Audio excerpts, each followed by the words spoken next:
This is for the sled dogs in the trenches. Real hockey parents, real stories. The good and the gong show. No filters, no sugarcoating, no politics. Just straight hockey talk and the best guests around the barn. Welcome to the Crazy Hockey Dads podcast. All right, boys, grind them corners, chirp responsibly, and bring that savage fire.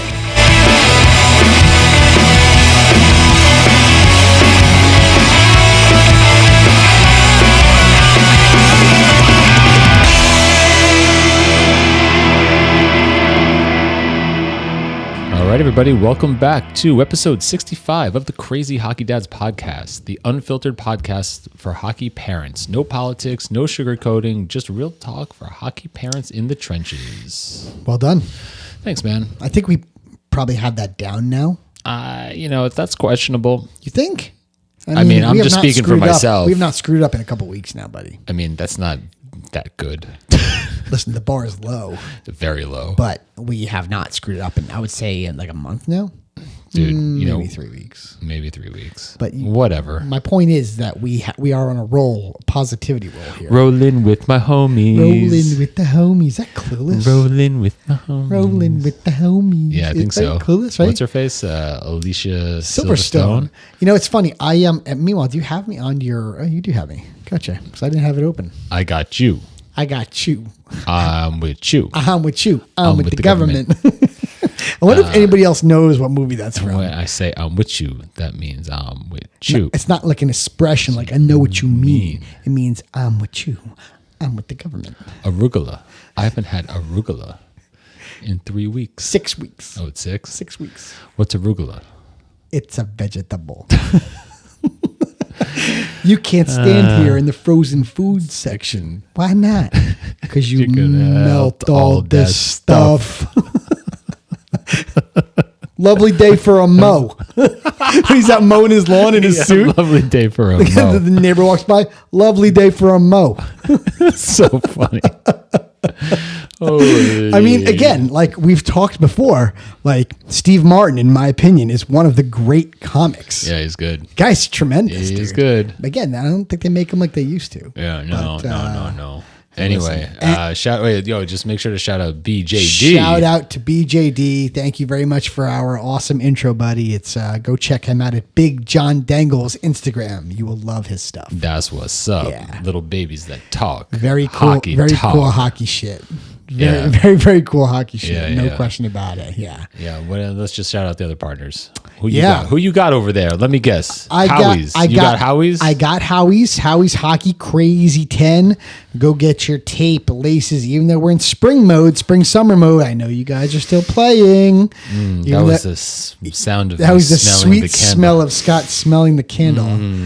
Yeah, I'm telling you, their hockey wax is great. Their laces are great. Their tape is awesome. Dominic tapes his stick multiple times a day now, so we're going through tape like it's going out of style. They have some awesome clothes. Again, you can get Stacy's son's favorite, the t-shirt. Shout out Stacy. Yeah, the vintage looking light blue t-shirt, which is pretty sweet.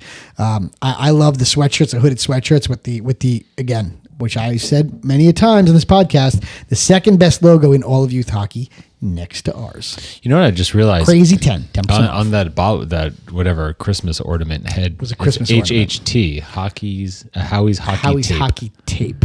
Yeah. Correct. Yes. Yeah. Yeah. Listen, their stuff's awesome. Yeah. They have good tape. I said, Dominic cruises through it, so can't go wrong. And now that we are in the off season, like you said, sir, we are. Shout out to Coach Kevin and hockeytraining.com. For any of you that have not gone over to his website or downloaded his app, you should, because it's a wealth of resources for yourself if you're a beer leaguer like me, or perhaps you have a kid that plays youth hockey, which is probably why you're listening to this. Probably. But he's got an awesome library of speed, strength, agility, stick handling, videos for you to follow along, work on your skills in the off season, off the ice, at your home, in the garage, wherever it might be. But nonetheless, you can get those reps in with Coach Kevin at hockeytraining.com. And there's like I said, a huge library that's going to help you get those reps in to work on those faster feet, quicker hands, all that stuff translates into your on ice play.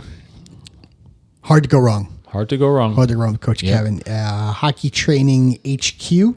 HQ is his Instagram. Go check it out. Like Scott said, the library is extensive. Yeah. And while you're looking at the library, you can peruse the library. You and your children can peruse the library in a Titan Battle Gear base layer. Okay, I went to high school with a Peruse. That was his first name, Peruse. Is that right? Yeah, shout out Peruse. Peruse Bahami. Huh. Yeah. There's a joke in there somewhere. I'm just not sure what it is. No, I'm thinking of something, but it's not coming. You said the word peruse, and it did say peruse. It always makes me think of Peruse, who I went to high school with. Understood. Yeah. Most people would not make a connection like that. No. That's not a common name. No, at least not around here.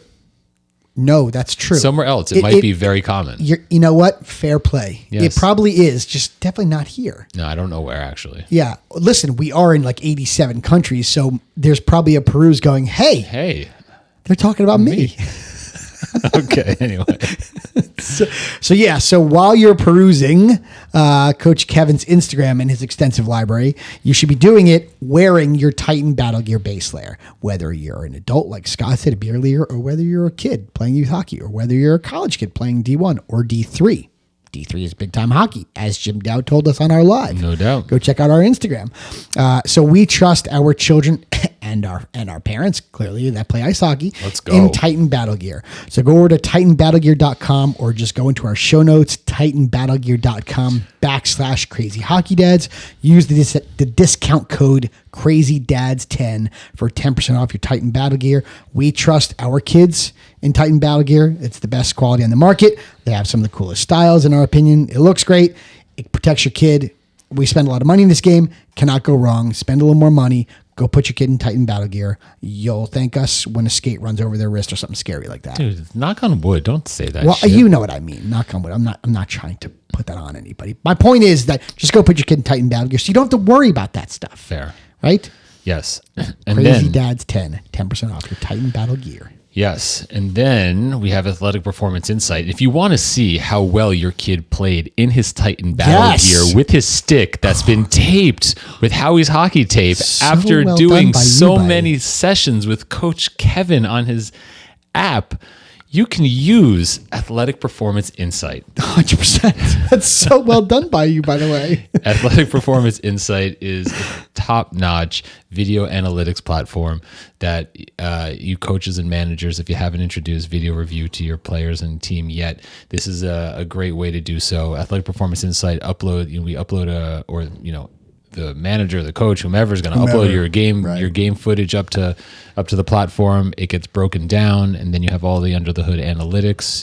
You can watch a wide variety of replays, and based on zone exits, zone entries, penalty kills, power play goals, saves, whatever it is. You can filter down and drill down on all the different types of views you want to see of your team. They've got team stats, player stats, all the things. So if you are undecided or not yet thought about introducing video review for your team next season, please check out Athletic Performance Insight. Use the contact form. Reach out to Eric. He will happily give you a demo of the platform, and then I'm sure he'd be happy to tag a game for free. Mention Crazy Hockey Dads for a 10% discount on your season subscription. $100 value. That's what's up. Just saying. Eric's the man. Eric is an awesome dude. The man. Yeah, we need to get him back on. I was going to say, he was one of our early interviews. Yeah. Was he our second interview? Ooh. Second? Was Volmer our first, or was Eric our first? Volmer was our first two. So Eric came after. Gotcha. Yeah, we should get Eric on again. Right. Talk hockey shop. Yeah, it's funny. I had two hockey moms that I know pretty well. Yeah. Reach out to us through Instagram, and one of them's like, Jamie, you should have Liz and I on. And I'm like, it's actually a really good idea. Oh, yeah? Yeah, it would be really good. What was it? I just maybe thought of like when in Dumb and Dumber when they pick up the hitchhikers. Oh my God! They just get into the van. Is that when they start singing mock? See, yeah. That's right. See, everybody said they were mocking bird. That was again. I don't know what it is about us having to bring up like Steve Martin or like Dumb and Dumber. I mean, is that awful? Is that like? I mean, No, it's it's so not good awful. though. It's so good. You know. So good. So talk to me about your weekend. Let's do a recap. Any let's hockey at talk. all? Are you hockeying at all? This weekend there was zero hockeying. Zero hockeying, save for watching the NHL. Like we say, put the bag away. The bag was away. The bag's been away. But so he skated last week a few times. Yeah. And then he didn't skate this weekend. He had a mountain biking race on Sunday. That's right. Sunday Fun Day, where we saw one of his former teammates. So it was good to catch up with them. Nice. Very cool. Shout out the Yaffamaus. Right. Very cool. And we saw their two boys racing around you don't really see course. much of the race. Yeah. But anyway, no, so that's what we had. What did we do? Saturday, we had family over and he just went bike riding. I was hanging out with friends. Nice. Yeah, so there was no You're just hockey. being a kid. Just being a kid. Yeah. Saturday, and then like I said, mountain biking race Sunday, and then he's Nice. back on the ice a few times this week. Nice. He's got I don't know how many more sessions left of the clinic we had him signed up for, Mm-hmm. and then he doesn't have anything on the books after that. He doesn't. No. So then he's summer camp. Right. But besides that, no. Oh well, I take that back. There's spring practice. There's team practices that are. Dom has a practice this Thursday. Oh yeah. Oh, is that why I you think were like one this Thursday, one next Thursday? Yeah, we have a few coming up. Yeah, I don't know exactly. I have to when. bring them because a bunch of people are. I have to bring them. I mean, like you personally. Yeah. Yeah. Okay. That's all. All good. Yeah. But yeah. So you guys have a couple practices too. How many practices you have, by the way? Not sure. We don't have a lot. I feel like we had more spring practices last year. Does that sound right to you? No. No. Does it sound right to me? I don't know. My point is, I think we're getting less and paying more. Shrinkflation. Saintsflation. Or like every hockey organization's inflation. Inflation. Hockeyflation. Black bearflation. Black bearflation. You know? So like, The technical term. I mean, we can make it one. Okay. You know, we certainly can make it one. But yeah. Okay, so we have our Princeton ice hockey camp coming up. Yeah. Shout out Connor Jones. Oh, speak of the devil. Half of our interview today, Connor Jones and Kellen Jones. Connor Jones is the assistant coach of Princeton Ice Hockey, which you folks should know because he's been on our Instagram. We interviewed him at the ECAC in Lake Placid. Unfortunately, we lost a bunch of his audio. Scott saved a little bit of it that went up on our Instagram, so we had to run it back. And he was nice enough to grab his identical twin, Kellen, who surprisingly is also an assistant coach of a Division I ice hockey school at Holy Cross. So that's our interview today. It is. Pretty sick. Yeah, it is. I mean, super sick. So we'll get to those boys in a second. But yeah, so Dom and Otto are doing Princeton Ice Hockey Camp in July. Sure, if you tell me. I think it's July. July it is then. I believe it's July. Let's I want to go. say the 23rd-ish. Okay. I gotta go back and look. But yeah. Did you do hockey this weekend? Did I do hockey this weekend? No, I did no hockey this weekend. Actually, I did zero hockey this weekend. No hockey this weekend. We hockeyed on. Oh, you were like at baseball Friday. games this weekend. Yeah, I was at Yankee Stadium all weekend. I was at Yankee Stadium on Saturday. Rough life. I was at Yankee How was Stadium the on drive over there? Uneventful And why is that? because we took a car service. Both days. Ooh, fancy. We did. I mean, I don't mind driving around the Bronx, but if I don't have to do it, I'll try not I to. hear you. So I took my family in on Saturday. Yeah, you get loaded. No, No, I don't think I actually had one drink Saturday. really? Good No, for you. no one. Yeah, Behave. no one. Water. Water. Yeah, Stay hydrated. Yeah. No booze on Saturday. Yeah, staying hydrated is like the new getting wasted. Can I just tell you, by the way, speaking of Yankee, so John Sterling died this morning, by the way. R.I.P. John Sterling, Yankee broadcaster for Oh, really? like I don't even know how Like long. a jillion years? It's if you look it up, you'll see it has to be 40 years. Wow, it's a long time. Yeah, so John Sterling died this morning. I think he retired a couple years ago, 2 years ago. He was on the air with Susan Waldman forever. I mean, he's the one that's famous for like, it is high, it is far, it has gone. He's got all these crazy John Sterling calls. I mean, everybody in baseball knew. If you're a baseball fan, you knew John Sterling. Yeah, so I don't know. Well, I said if you're into baseball, you know John Sterling. So John Sterling died this morning. So R.I.P. John Sterling. Yes, for that, yeah, no doubt. Yeah, R.I.P. But so Saturday, so Nancy's like, Jamie, this is what she's telling me Friday night. She's like, Jamie, she's like, there's a new thing at Yankee Stadium. She's like, it came out at the beginning of the season. She's like, and it's sold out in like weeks. She's like, and they haven't had it back for like 3 or 4 weeks. She's like, and it's back this weekend against the Orioles. Yeah, what's that? So Yankee Stadium, those of you who know Yankee Stadium is not to say famous for it, but you go to Yankee Stadium and they give you a very large bucket and it's filled with half fries and half chicken fingers. Okay. Okay. So it's the chicken bucket, right? So everybody knows the chicken bucket. You know, you probably can't find that at any stadium, like French fries and chicken fingers. That's probably like a real, I see why you went to Yankee Stadium. So again, at Yankee Stadium, the chicken bucket is a big thing for those of you who know Yankee Stadium. So my point is what Yankee Stadium did is they had there's an ice cream place on it's on every floor. It's on first, second, and third They tier. topped it with ice cream? No, dude. Oh. They made a miniature chicken bucket, but the 2 drumsticks of chicken are made out of ice cream. No. You're such a dick. so they're ice cream, but so you laugh. Chicken flavored ice cream? I didn't say it was fucking chicken flavored. This I just is said it was unreal. ice cream. It was ice cream that made to look like chicken. You, who's the chef, should be like, I'm surprised you've never tried to do this. Don't you watch all those like cake shows where they bring out something and it looks like cake? a basketball, Yeah, but it's like, really cake? Is it cake? Well, that's my the point. name is- yeah. So this is that same shit. But is it chicken bucket? It's they give you a miniature bucket. Yeah. And the 2 chicken things in there are all ice cream. Well, hold on, but let me tell you this. Jesus fucking Okay, Christ. so you have a mini chicken Why bucket. is this so difficult for you? Yes, it's a mini chicken bucket. Yeah, no, it's amazing. With ice cream. So anyway, Dick, so the chicken bucket, the ice cream chicken bucket at Yankee Stadium was a thing that started at the beginning of the season. Okay. Okay. So apparently it's sold out very quickly. Yeah. It's been gone for weeks. But so I'm being serious. my No, God. this is a serious question. This is I can't wait to hear how serious your question is. No, but what part of this chicken bucket was like the part that was sold out was like the container that they put the ice cream in? No.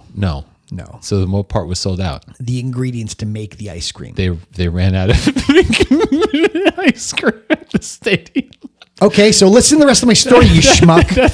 So listen, why don't you call up Yankee Stadium and be like, why are you running out of ingredients? I don't know the answer. My point is that it started the season and it's sold out quickly. It's been gone for weeks.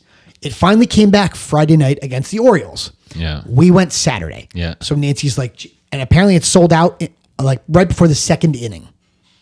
Right? So it didn't last long. So we get to Yankee Stadium pretty early. We get there. Doors opened it was a 1:30 game. Doors opened it was also Max Fried bobblehead day. I'm not a big like Star Wars guy. But you are a bobblehead guy. Bobbleheads are cool. I mean, Dom loves them, so, and we have them in, so, and the baseball bobbleheads are neat. I'm not like a Star Wars guy. Like I don't know who the fucking Mandalorian is. Like it was the Mandalorian and Grogu. I don't know who those people are. Okay. But Max Fried, Yankee pitcher, was like the bobblehead of the day. Oh, so my nice. point was that it was a busy day. It was a nice Saturday, 1:00 game.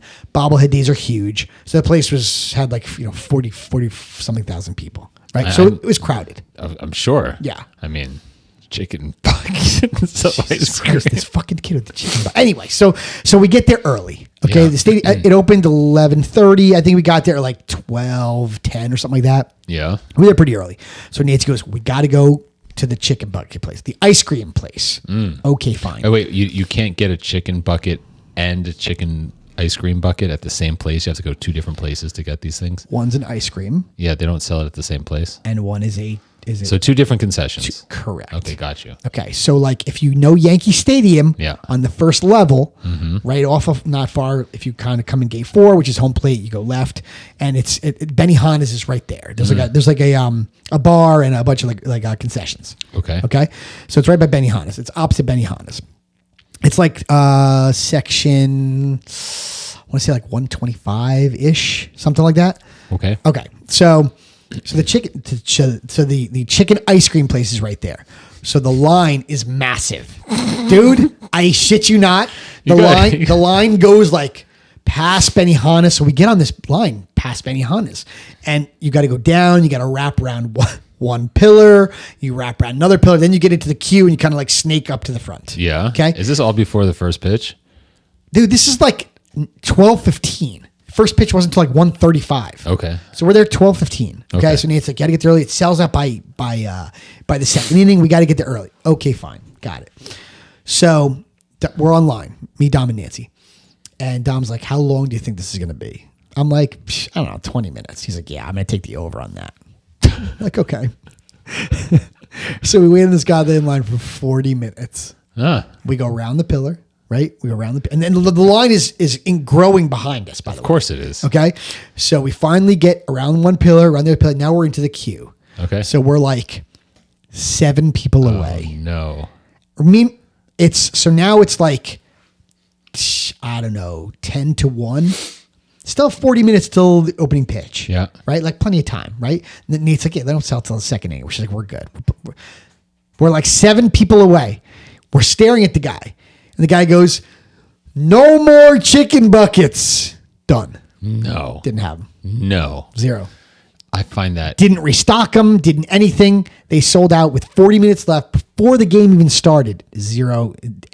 Everybody, so a bunch of people walked offline. Dom stayed and got like something else, But so then I go back. So we watched the game. I went to the game on Sunday as well. It was my godson's birthday. Miraculously have more chicken We buckets. walked over just for shits and giggles. Yeah. And this time you had a huge line toward Benihana's. Yeah. Right? The ice cream place. Empty. I walked right up to the front and I'm like, hey, you have the mini chicken bucket ice cream? He's like, nah, man, we sold out yesterday. I'm like, and you guys didn't restock it? He's like, no. I'm like, when are you going to restock? He's like, I have no idea. Why they can't keep ingredients in is beyond me. You're sure it's ingredients? It's Yankee not the container. Fucking stadium, it's not the container. Dude. Bro, I don't need a container. Put it in my fucking hand. I understand that, but what the fuck is it? I don't even get it. It's just a mini plastic bucket, but it's the ice cream is what they're looking for. I understand that, but what kind? Like, was there something special about Google this ice cream? it. I don't want to Google it. Just Google an image of it. No, and you'll see what I mean. No, it looks like a drumstick, but it's all ice cream. It's the whole thing made ice cream. It's like a cone with like I don't know. I don't know, dude. You're the fucking chef. This makes me think of this. I don't know. You probably made this shit before, dude. If you want, I can go upstairs and make you a chicken bucket in 30 seconds. Of ice cream? Whatever you want. Well, that's what I'm saying. You're the chef. Why can't you make this shit? Well, me personally, you probably made this before. You know what it sounds like to me? No, I'm being serious. I know nothing about these chicken buckets, but there is something there is something to be said about things that like to increase demand and all of like the interest and like charge premiums. Like if things run out, remember Cronuts? Remember when Cronuts came out? It was a thing. Dominic Ansal's bakery in the West Village on like Spring Street. No, I don't know. So the Cronuts were basically donuts, right? That were made from croissant dough and fried. Okay. So it was a croissant donut. Got it. I'm sure it was lovely. Yes, but they had lines around the corner, and they would always sell out. You think it was gimmicky, or was it actually? No. I think it was like a great idea. You're the donut king of Chicago. Well, I'll tell you about donuts in a second. Shout out Ferris Bueller. The sausage king, Abe Froman. The sausage king of Chicago. You're Abe Froman. So they would say they sell out, but like employees that work there at some point would say that like we wouldn't sell out. They would just say they would always want to have a line. Okay, well, and so if people thought they could get it whenever they wanted, then there wouldn't necessarily be a line. So it shows that there's tons of demand. So it's like a strategy, right? Yeah, this place actually had nothing because I went there the next day and they're like, yeah, no, we don't have. Yeah, okay, fair. Okay, that's weird. Right, doesn't dude? Make any sense. I looked at Nancy. I go, why don't they this is Yankee Stadium? How are you not stocking this? They should have like eons and eons. How are you not stocking this? Listen, I've been in a how do you not have like a fucking truck, a freezer truck parked outside? Listen, I can assure you that these stadiums, I've been in like their you've done this stuff, right? No doubt. They've got massive. Of course they do. Massive freezers. And it's not like they have like a small budget for this stuff. No. Like why would you not listen, in my opinion, they would just keep serving it until there was nobody left to serve it to. But I thought that was strange that they don't have the ingredients. Yeah. Well, speaking of donuts, you were saying before, real quick. So I was actually on an episode of a show called Sugar Showdown, and so you have done this stuff. Yeah. So, but like the theme, like, and going. Yeah, up, you were famous before we even had the podcast. I was not famous. Sure you were. But I made donuts. Infamous El Guapo. Anyway, but let's just Put on show. The only reason, Stop. listen, the only reason why I'm bringing it up because the episode that I won was called. You won? Yeah, we won. Really? Yeah. It was I didn't called. know you It was won. called Baseball Donuts. Okay. And so the one that I think won it for us is that so they basically the idea was like that was the theme baseball and we had to make donuts that like gave you a baseball experience. So what did you do? So we did a few, but the one that was the best one was we made a donut that was kind of like think of like a baseball? a rectangle, like a long rectangle, and we think it was like a hot dog bun. Okay. So then we sliced it like you would open a hot dog bun from the top. Sure. Right. And then we piped strawberry jam down the middle to replicate the hot dog. And then we made a vanilla cream that we like colored. So you were doing the hot dog. So we made, But this is all sugar. What? Is this sugar? You were making this all out of sugar products? No, it was a donut. Oh, I'm sorry. Donuts. No, My donut. fault. Sorry. Donut. So we made a donut. Got it, That was got in like a rectangular Of a form, hot dog. and then split it open like a hot dog Got bun, it, which is the baseball. piped got in it. strawberry jam. So now we're making a jelly donut, but Okay. it looks Oh, like a very hot cool. dog. And then on top, we made like a vanilla cream that we The sauerkraut and like we colored mustard with like, or like we what? put like a something. the S like back Yeah, and forth yeah. of like For of the like condiments? mustard, and then we made like Okay. like crunchy Rice Krispies and put them on top for like a little bit What of was texture. that? What was that to Like sauerkraut type of idea, just something, Okay. and also to That was add like supposed to- texture. Okay. But yeah, we won. Yeah, Sugar Showdown. So and that was the baseball motif. You went with the Yeah, hot let dog. me see if I'll pull it So up. you guys Maybe went with the we hot should dog. pull- But you're not a baseball fan. Was that hard for you to do? No, because I mean, it's not hard to think of like concession food. Can you name me like 4 or 5 baseball players that are currently playing today? Yeah, sure. Give me 1 second. Can you really? Yeah, Wally Pop. That's no. You don't have to. You don't have to do. I'm just curious. I know you're not a baseball guy, but No, but yeah. So wait, hold on. So I was at Yankee Stadium all weekend, Saturday and Sunday. Yeah, where the F? Where my baseball? Can't find donuts it? at, homie. So that was clever. You guys did a hot dog, kind of donut motif. Very cool. I'm telling you. See, you were famous before our podcast. Yeah. That's the full episode. Oh, the full episode's on there. See, Oh, go let's watch go. Scott's full episode. Yeah, YouTube. Like I said, you were famous before we were famous. Yeah, whatever. You know. Anyway. So yeah, so I was at Yankee Stadium all weekend long. It was cool. Yeah, no, it was fun. No. Again, Dom was there with me on Saturday. I was there on Sunday with my godson and my good buddy and a bunch of my godson's. Happy early birthday to my godson Hudson, by the way. Happy birthday. Yeah, so he had a bunch of his buddies at the game, and Damien and I were chaperoning, and it was cool. It was fun though. It was a good game. That's awesome. Yeah. So yeah, no hockey, Okay, that's good. You know? No hockey is also good. but hockey's coming soon, like Thursday to soon. a theater near you. Yeah, and then To a rink. To a barn. I've been doing a little bit of hockey, like little power skating here and there. Dom shoots and stick handle stuff like that. Mostly off ice though. I got to tell you, like a little rock climbing. We've been rock climbing a little bit. Yeah, like a lot of off ice though. Speaking of rock climbing, I watched the movie Apex with Charlize Theron. Is it yesterday. good? Is that on Netflix or Paramount or Netflix. it is Netflix? Somebody. Yeah, it's entertaining. I was just talking to my buddy Damien after we came home from the Yankee game on Sunday, and he said, "Jamie, have you seen Apex? Yeah, it's good. Is it?" I mean, look, Okay. it's you know, what was that movie with Kevin Bacon where they're going down the river and he was like a killer or something? What was that movie? Oh yeah, wasn't like Meryl Streep in there or something like that? Maybe. It was like I don't say like a River Wild. That's not right. What is that? He's like a crazy person, Yeah, right? look that up, James. Should Google that. Let me see. What was the name of that? It was like some kind of like. It was a thriller.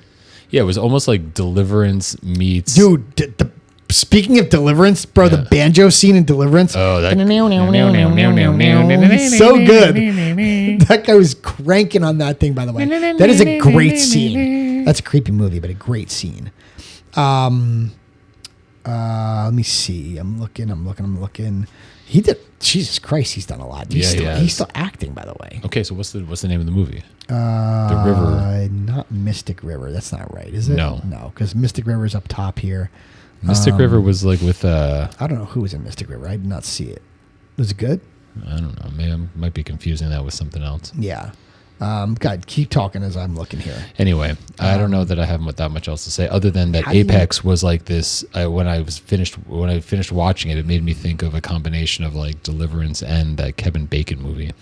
Yeah, I know the Kevin Bacon movie you're talking about. I cannot find it for some strange reason. I'm on his IMDb. I should be Googling it, which is what you're doing as we speak.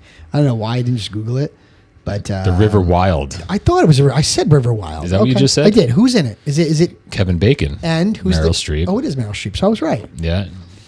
Yeah, that was a good movie. Good thriller. So in any event, so Apex is like that. You're telling me it made me think of that movie and Deliverance, but combined. Yes, there's a crazy person. No cliffhanger like with Stallone, like not that kind of climbing movie.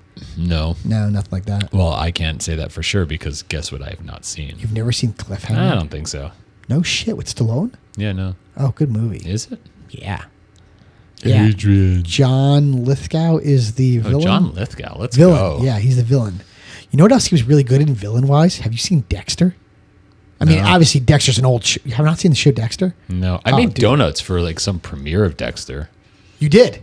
Yeah, there was some event next door. Were they like bloody donuts? Did you have to like a lot of jelly there to like simulate blood? Because that was a pretty like gory show. Yeah. I'm assuming. I don't remember. To be Meanwhile, honest. you said jelly donuts before. I am a huge jelly donut fan. Are you? Pro. Oh, what kind of jelly do you prefer? Strawberry, raspberry. Have I don't know if I've had I jelly, strawberry jelly. Strawberry, I guess. Yeah, strawberry's good. I don't. If you gave me raspberry, I probably wouldn't know the difference. Interesting. Yeah, I mean, isn't the original jelly donut just strawberry? What's the original question. jelly donut? I don't know. By the way, not the powdered sugar. Fuck that. Fuck the powdered sugar. Nah, you can't do powdered sugar. You need the donut with the granulated sugar. Correct. I was going to say the granulated. Oh yeah. Correct. Yes. Interesting. That's the legit jelly donut. That is, huh? Yeah, the powdered's not. Where real. do you get your donuts from? If you were to get donuts, you go to Dunkin'. I suppose. Krispy Kreme, maybe. Not a Krispy Kreme guy. Don't think I've ever walked into a Krispy Kreme. Dude, never walked into a Duck Donuts either. Know they're around. I've not gone into. I know where a bunch of them are. Yeah. Never walked in. Never walked into a Krispy Kreme. By the way, literally never. I'll say this: I think probably it's worthwhile. Dunkin' Donuts. I like Krispy Kreme better than I like Dunkin'. You do?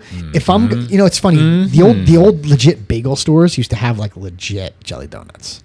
Yeah, like what? Like when my dad used to go get bagels when we were younger. Yeah. Like on Saturday or Sunday morning. Like I'd bring back some. The jelly donuts were from like the bakery, like the bagel place. Like legit. Yeah, they were like a real jelly donut. Yeah. Are they? I haven't had jelly donut in so long. Are they still good? I mean, where do you go for your donuts? I don't. You're a donut guy. You're like the fucking donut connoisseur. So where do you go? Yeah, but it doesn't mean I. Where does the donut guy go to get donuts? If I needed to get donuts, let's say for I don't know, let's say a kid's birthday I was party just in gonna school, say, correct, Krispy yes. Kreme. There you go. But there's like there's other places. Like there's one place not far from us that opened up that's like called Bear Donuts. I think they're from I know they're from the city originally, and then like there's some other bakeries that make them, but that's where I'd probably go for just like the Bear Donuts. Yeah, but you're not going to find that everywhere. That's just like BEAR donuts, like or BARE donuts. BEAR. Oh, like yeah, like bear, they have a bear like mascot. Oh, okay. Yeah, not BARE. I was thinking BARE. Like wasn't thinking like the animal. Gotcha. No. You know what that makes me think of when you said Bear Donuts? What? It makes me think of another movie. Now that we're talking movies, it makes me think of Inglourious Bastards. Donnie? Are we allowed to say that on the podcast? I don't know. Are we allowed to say that? That movie is tremendous. That movie is tremendous. Dominic DeCocco. Dude, Angelo Circe. Shout out Angelo Circe. Don't remember what episode he was, but Angelo Circe from Pro Skate. Yeah. That's what he calls Dominic. Dominic DeCocco. That's so good. Gorlami. Gorlami. Gorlami. Gorlami. Anyway, so we have an awesome interview for you guys today. Like we said a little earlier, we have Connor and Kellen Jones. I mean, what's up, Jones Bros? Seriously, two very, very cool dudes. I was really glad we had them both on. Connor was so much fun at the ECAC. Yeah. It was so cool and a great idea by him to get his brother Kellen on. Yeah, really great to meet him also. Yeah. I mean, it's two very well-respected guys in the Division I hockey space and two big time players when they were kids. Yeah. It was just, and it was so interesting, just like so many things when we have our guests on, just to learn about where they came from and all that stuff. But how like hockey for them, it wasn't like around here and nowadays where there's like so many clubs and like you're chasing, the next best team. It was like, no, you just like you went to the next level, and then you went to the next level. Like it was like their path was like void of like all of this, like, not, I don't want to say entirely void, but like there was no thought to what comes next. No, you play for the next team, kept the going. next season, and you just keep going. Yeah, which was pretty interesting to listen to them both talk about that. Do you know that they're from like the I guess it's called Trail, which is in British Columbia, but that's like not far from like Vancouver. Like they're west. They're west. Canada, like super west. Yeah. Like, I'm pretty sure if I look at a map, like I want to say Trail's like above Washington State. Okay. Like I think they're pretty west. They're west. You don't get much more west. You don't get. I'm pretty sure that not Connor Bedard. What's his name? McKenna's from that area, if I'm not mistaken. McKenna. No, I think Gavin McKenna's from Bedard. McKenna's up further north. Like I well, think that's McKenna, what I mean. McKenna I think grew he's up. I think up like north of Vancouver. Yes, but like I think he was only like an hour drive from Alaska. That's what I'm saying. I don't think he was far northwest of the Jones boys. I think he was because again they're just east of Vancouver. My guess is a couple hours they were east of Vancouver. But like you said, Gavin McKenna was I think north of Vancouver. Yeah, he was not too far from Alaska. I mean, look, what do I really know? I'm just same. I think I heard an interview or whatever. Anyway, I'm sure it's gorgeous scenery out there. By the way, the proximity of either where he grew up or like where his family had like a cottage house was like shockingly close to Alaska. I'm not surprised. Again, the scenery must be spectacular out there. Oh yeah, for sure. I mean, it's got to be the mountains and the woods have got to be phenomenal. The wildlife's got to be ridiculous. It's got to be the woodiest woods you've ever seen. If you say so. No, anyway, we're just rambling here. All right, so let's get to the hockey They were interview. awesome. Their parents sounded like they were awesome too. By the way, their mom, don't want to mess with her. I mean, very, and their father is like a hockey legend. Yeah, so you guys will all hear about it right now. Yes, here let's you go. Kick it over. Hope you enjoy the Jones boys. Guys. See ya. All right. All right, guys, we are back with our next episode, and we have a doozy today. Connor Jones and Kellen Jones. Connor is the assistant coach at Princeton, and Kellen is the assistant coach at Holy Cross. Now, I have to ask you guys, how did that happen? I mean, you guys, twins, played together growing up, played at the same college, and then you guys both went into the same profession? Like, how'd that happen?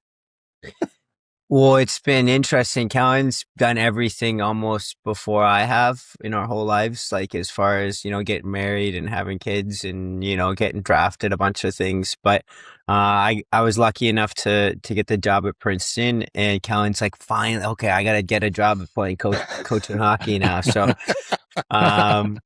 no, it's like with Ben Sire, getting the head coaching job at Princeton, he reached out to me when I was working for the Golden Knights and was like, hey, like, what do you think about, getting into coaching? Like, I've talked with some people and feel like, you could be a really good fit here and stuff. And that made me kind of think about, everything that we did at Quinnipiac as players and kind of wanted to do the same thing as a coach at Princeton, and make it a place that everybody wants to go.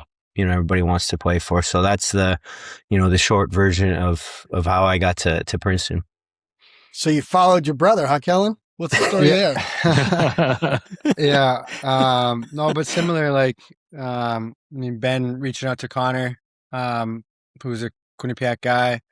Ben recruited us to Quinnipiac, and then Bill was not far along after Ben and was a part of that process as well. And Bill had reached out to me late, kind of in July last year, about after his assistant had left, and he's like, "What do you think about this?" And I was like, "I gotta talk to my wife." I'm like, "Let me just." I like this idea a lot, but I gotta check with her. And it was just such a great opportunity because he knew exactly what I stand for. The type of player that I was, the values that I bring, and so now to be a part of something that he's kind of built there and, help it grow and make it a place just like Connor does at Princeton, but a place where, guys want to go to get better and to win. It's crazy that you guys are both in the same profession. I mean, it's wild. Have you guys coached against each other yet? No, not yet. Not yet. We're looking for a game, hopefully on an exhibition against each other or something. But the best part of Kellen getting the job was that we were in Montrose at home, visiting our folks and family when Reegs texted Kellen, and like my first thought was like, Kellen's like, I'm like, dude, yeah, let's go. Like, cause you never know along the road, like maybe we work together again and things like that. So that was my first thought, is we've always been on the same team and, had a common goal. So, I mean, anyone who ever asked me, I was like, this guy would be an unbelievable coach. He's smarter than I am. He thinks it better. He sees it different. You know what I mean? So like, it was a no-brainer to me of Reegs asking him and them working together. So I'm excited. I'm excited for him. Yeah. That's Gotta get a game on the books for sure. Yeah. I was going to say, you got to get with the scheduling guy and make that happen. Even like an exhibition, something like that, Yeah. something. So what was it like growing up, in the house? And I don't know if you guys have siblings that are also part of the equation, or if it was the two of you, but man, like, what was it? Were you guys super competitive at each other's throats? Were you guys like the best friends type? Like, what was it like? All of that. All of it. Yeah. We were best friends. We were ultra competitive. We hated each other. You couldn't find two people that could get under each other's skin, like with just like nothing, and By like, breathing. By breathing. But no, I think my mom and dad are both super competitive, and I think my mom did such a great job like instilling us like that competitive nature, where whatever we were doing in the house, like, we just were competing against each other. Could have been vacuuming, raking, like it just was this. I don't know how my mom did it, but it was she did a great job. So, right, God, like everything we did had to be a competition. Everything was literally like, hey, there's a winner and a loser. And that's like, it's a little bit different than, these days and reading about like what I can't remember the country in the Olympics, like Finland, it was like no trophies, no winning and losing. So we always were like, okay, What? no. So, someone's losing, someone's going to go and start crying. And it could have been literally who vacuumed. My mom would be like, hey, Zamboni on the vacuum. I want the carpet looking nice, like straight. And we're like, now I think about my That's kids awesome.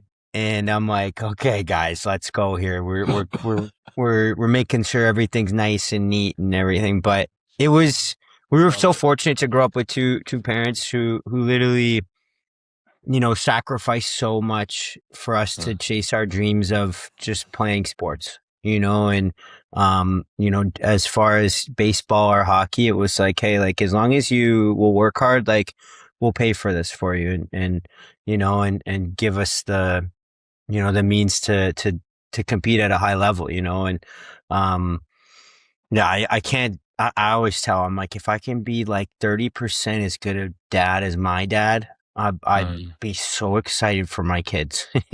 Wow. So, Yeah. That's it's, we were lucky. We were really lucky. Yeah. So speaking of, talk about like, obviously you guys were super competitive. Like start talking about like how, I know your dad was a big ice hockey guy. It still is, I think, right? So, I mean, talk about like how young he started you guys. Was he power skating you guys all the time? Did he leave you guys alone in the spring, summer? Like talk about how you guys grew up and your youth experience. Yeah, he was coaching, so I think that helped that we were around the rink a lot and just around the game. Like I don't think there's any like you got to be skating by this time. Like there were sticks around though. I remember hear stories of my grandma playing mini sticks with us when we were 2 and 3, and yeah, I think we were fortunate to just be around the rink, and my dad has a great hockey mind and just the way that he kind of saw the game too, and could kind of help us out. And like that, we growing up in that small town was like there's no ice. Once the ice is done, your season's done. Like the ice is out for the year. I gotcha. So it's like once hockey season's done, we were doing something else, and that ended up being baseball and golf, and It made us, I think for a long time, it made you really, really excited to go back into whatever you were doing. You know, once baseball season was done, I was like, oh, holy shit, hockey season, let's go. And then as soon as hockey season is done, it's like you gave everything you had for that. And it's like, oh, baseball season's going. And then just like gave us like an energy for, you know, there's never a point where like, oh, I'm tired of going to the rink. You know, I'm just tired of this, you know, so.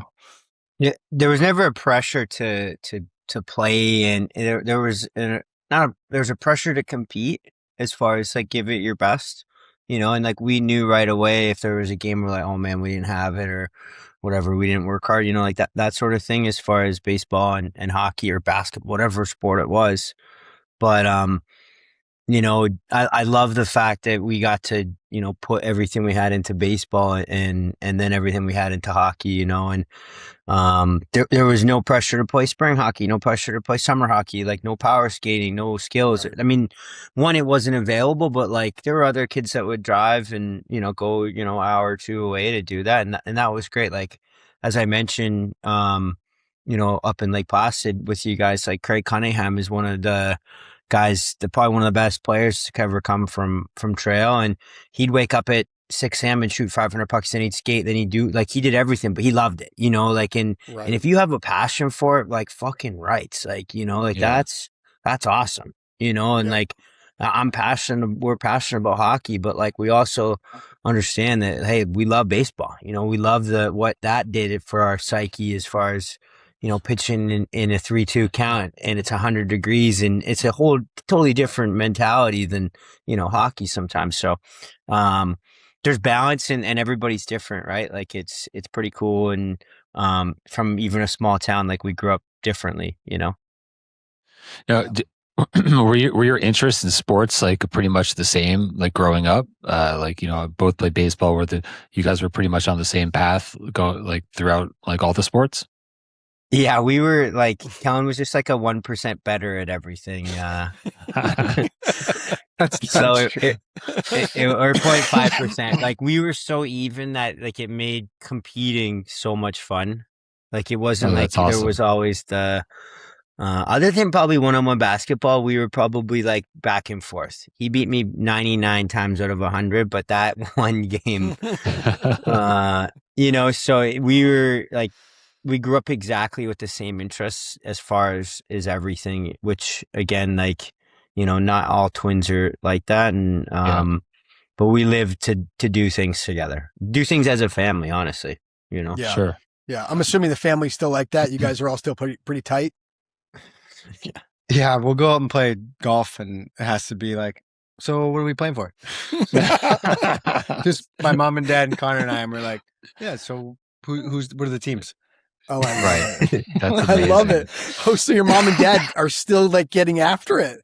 I love it. That's Yeah, impressive. they're beasts. My mom is like big into fitness. They're both retired now. My dad loves coaching. He's the best coach in the KIJHL of all time as far as statistics and championships and stuff. Oh, so wow. he just finished I think it's his 30th year.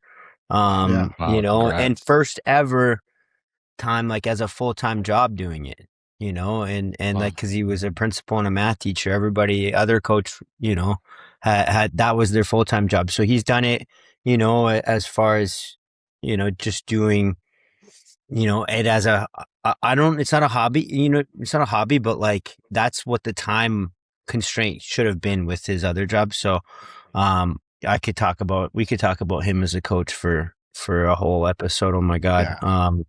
You know, but yeah, they're active. They play golf in the summers, hiking, all that sort of stuff. They're, you know, they're like us. We can't sit still. Right. Still. It's a problem.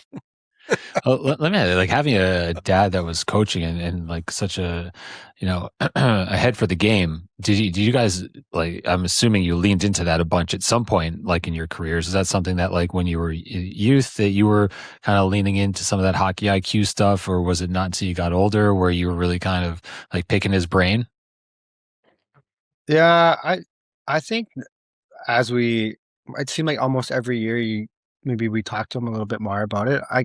Early on when when you're a teenager, just starting off in juniors, like I always remember what he said. He's like, some days you're not going to have your best hands or your legs or something like that, but you can always control your work ethic. And that was kind of it, like, in advice. And then, if he saw that we were struggling or something, or things weren't going well, he's like, hey, just like, remember what you guys did in the backyard, and what it comes down to. And it's like, hockey's fun, and like that. And you remember those kind of things and those habits that you do. And he's just like, it kind of came back to that. And then as we got older, like, then we start talking about systems and, different power play setups and stuff like that. But he was always like, he's always been just a listener, listen to us talk, bounce ideas off him. And then, just subtle advice kind of thing is kind of what we got a lot. And if we were really bad, then that's when you guys, I'm sure Connor told you, when my mom would let us know.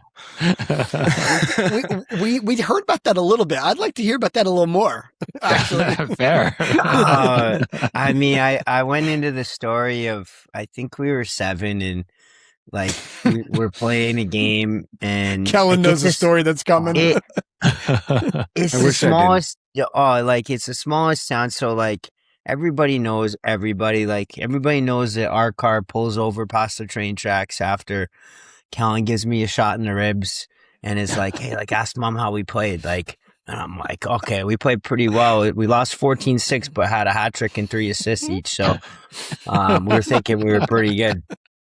So again, me being the younger brother, I got to ask mom, hey, mom, how'd you think we played? And you just see her go, pull over. And we're like, uh-oh.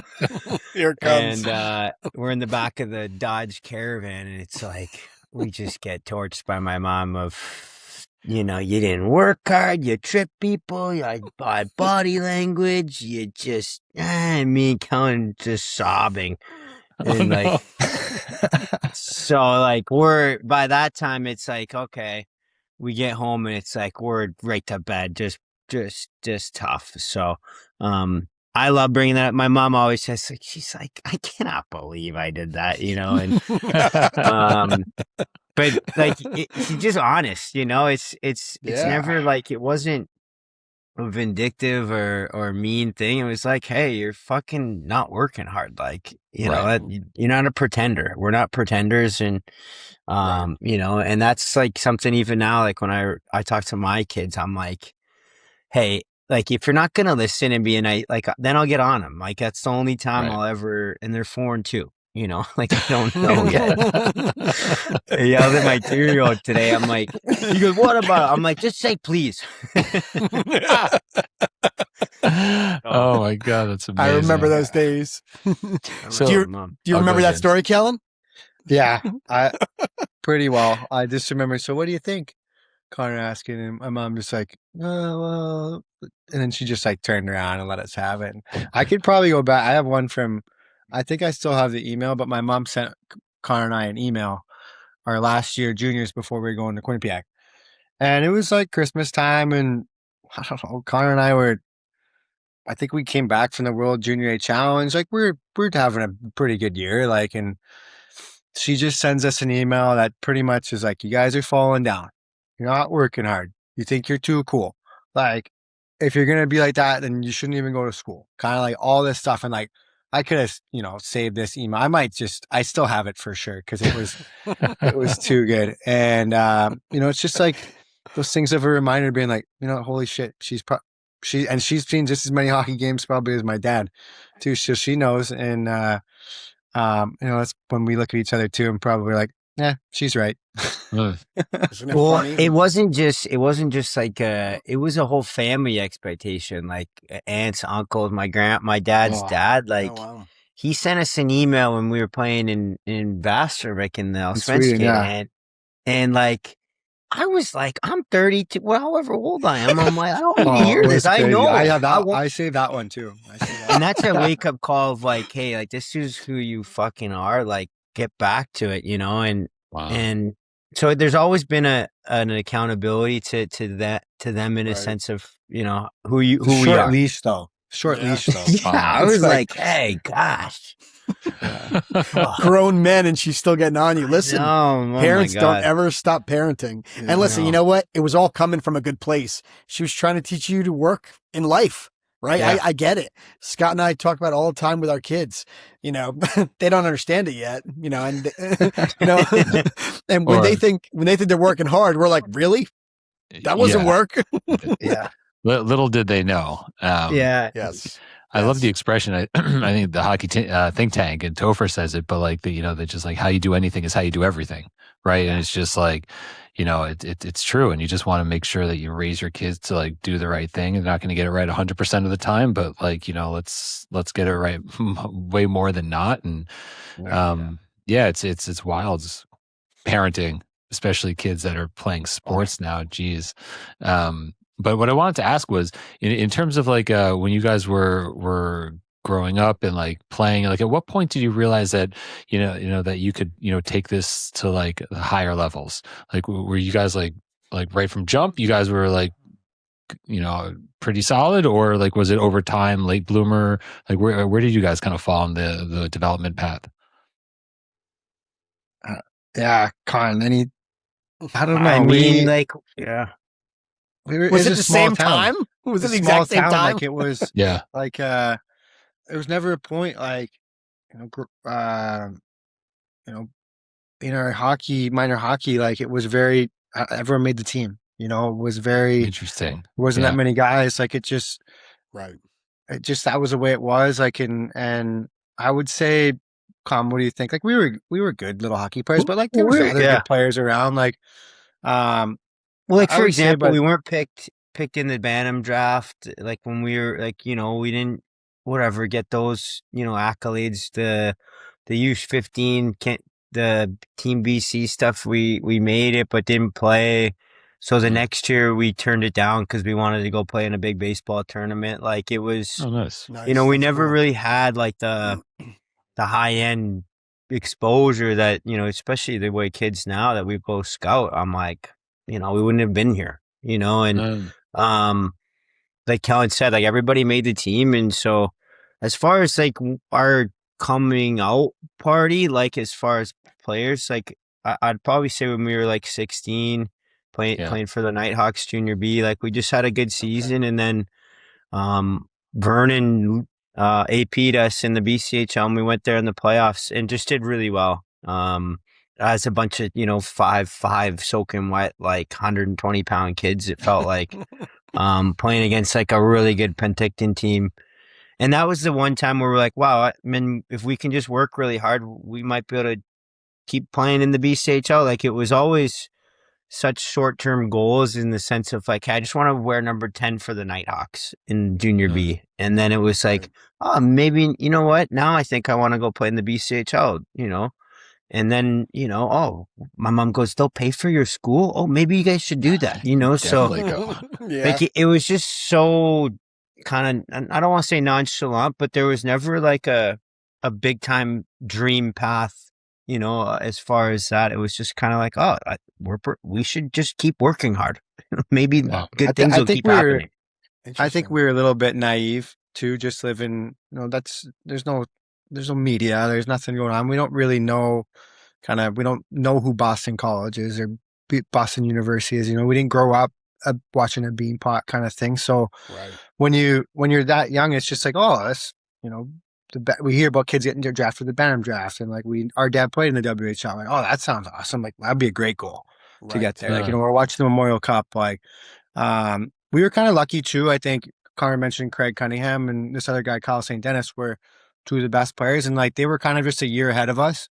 So it was like, oh, they made my dad's Junior B team as 15-year-olds, and we're 15, we played midget, and then the next year we made the team as 16-year-olds, and they made like the WHL and a BCHL team. Like, oh, so that seems like a lofty goal. So it kind of seemed like we could kind of follow in their footsteps because they, were kind of leading that way, and just a little bit, they're just better than us, So it was kind of cool to follow in their footsteps, and and that kind of seemed like Connor said, when we were 16, it was just like, oh, this is great. And then 17, we made team in Vernon, and by that time it was like, yeah, schools are coming, and it was kind of like, wow, this team really wants me. And now when we're recruiting, it's like, hey, this team really wants me. It's like, wow, you know what I mean? Now it's not just like another team. It's like, when I'm recruiting, I'm like, try to make sure I'm like, hey, this is what made me feel good when I was recruiting. And try to replicate that for a kid's feeling and their parents too is kind of what we would try to do.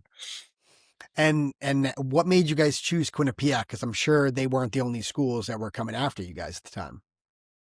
Well, I think the big part was Benny and Rand and Riga and you know, everything that they kind of told us was like, hey, like we see you as a guys that can, you know, take this program to the next level. And, you know, me and Counter, like, we just really liked the rink and, the fact that school was going to be paid for, you know, and like it wasn't like a huge thing, but like we loved the rink because it was the same as the one in Vernon that we played in. And we're like, wow, I think we can have success there. Like we had success in Vernon and,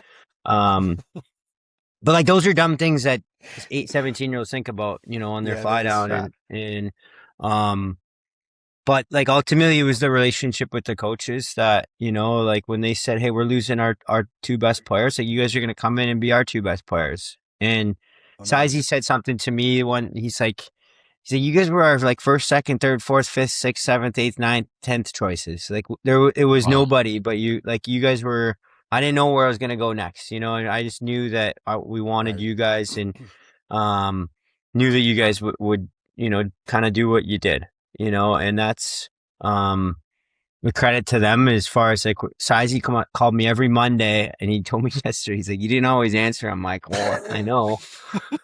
But then he's like, but then I called your mom or I called your dad to be like, hey, you know, and that's just what it takes to, you know, get players and build those relationships. But, you know, now you're recruiting and you're, you know, I look back and I remember like Denver came on late, like BU came on late and it was like my dad says like, hey, they only come in because like they didn't get their 1 through 10 choices, you know, like they think you're good players, but like go somewhere where you wanted and they understand who you are and what you are. So that was the biggest thing for QPAC and, you know, so fortunate to have a great time there and an unreal, you know, freshman class that joined us. Oh yeah, you guys had a big time class. It was not just you guys. It was like a. Yeah. I mean, our class was a good sort of. Players wise, we had a guy, Jordan Samuels Thomas, who's now a ref, transfer in his sophomore year.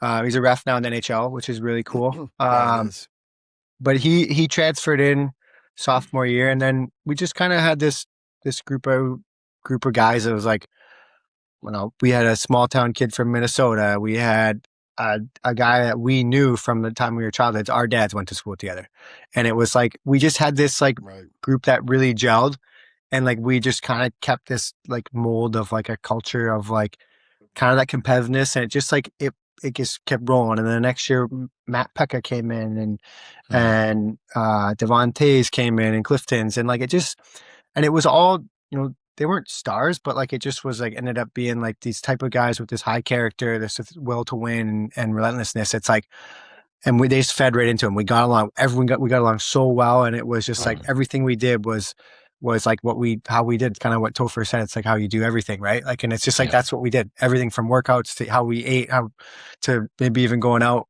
to a little bit too hard too. But like, but working hard was fun. Like we wanted everything to like.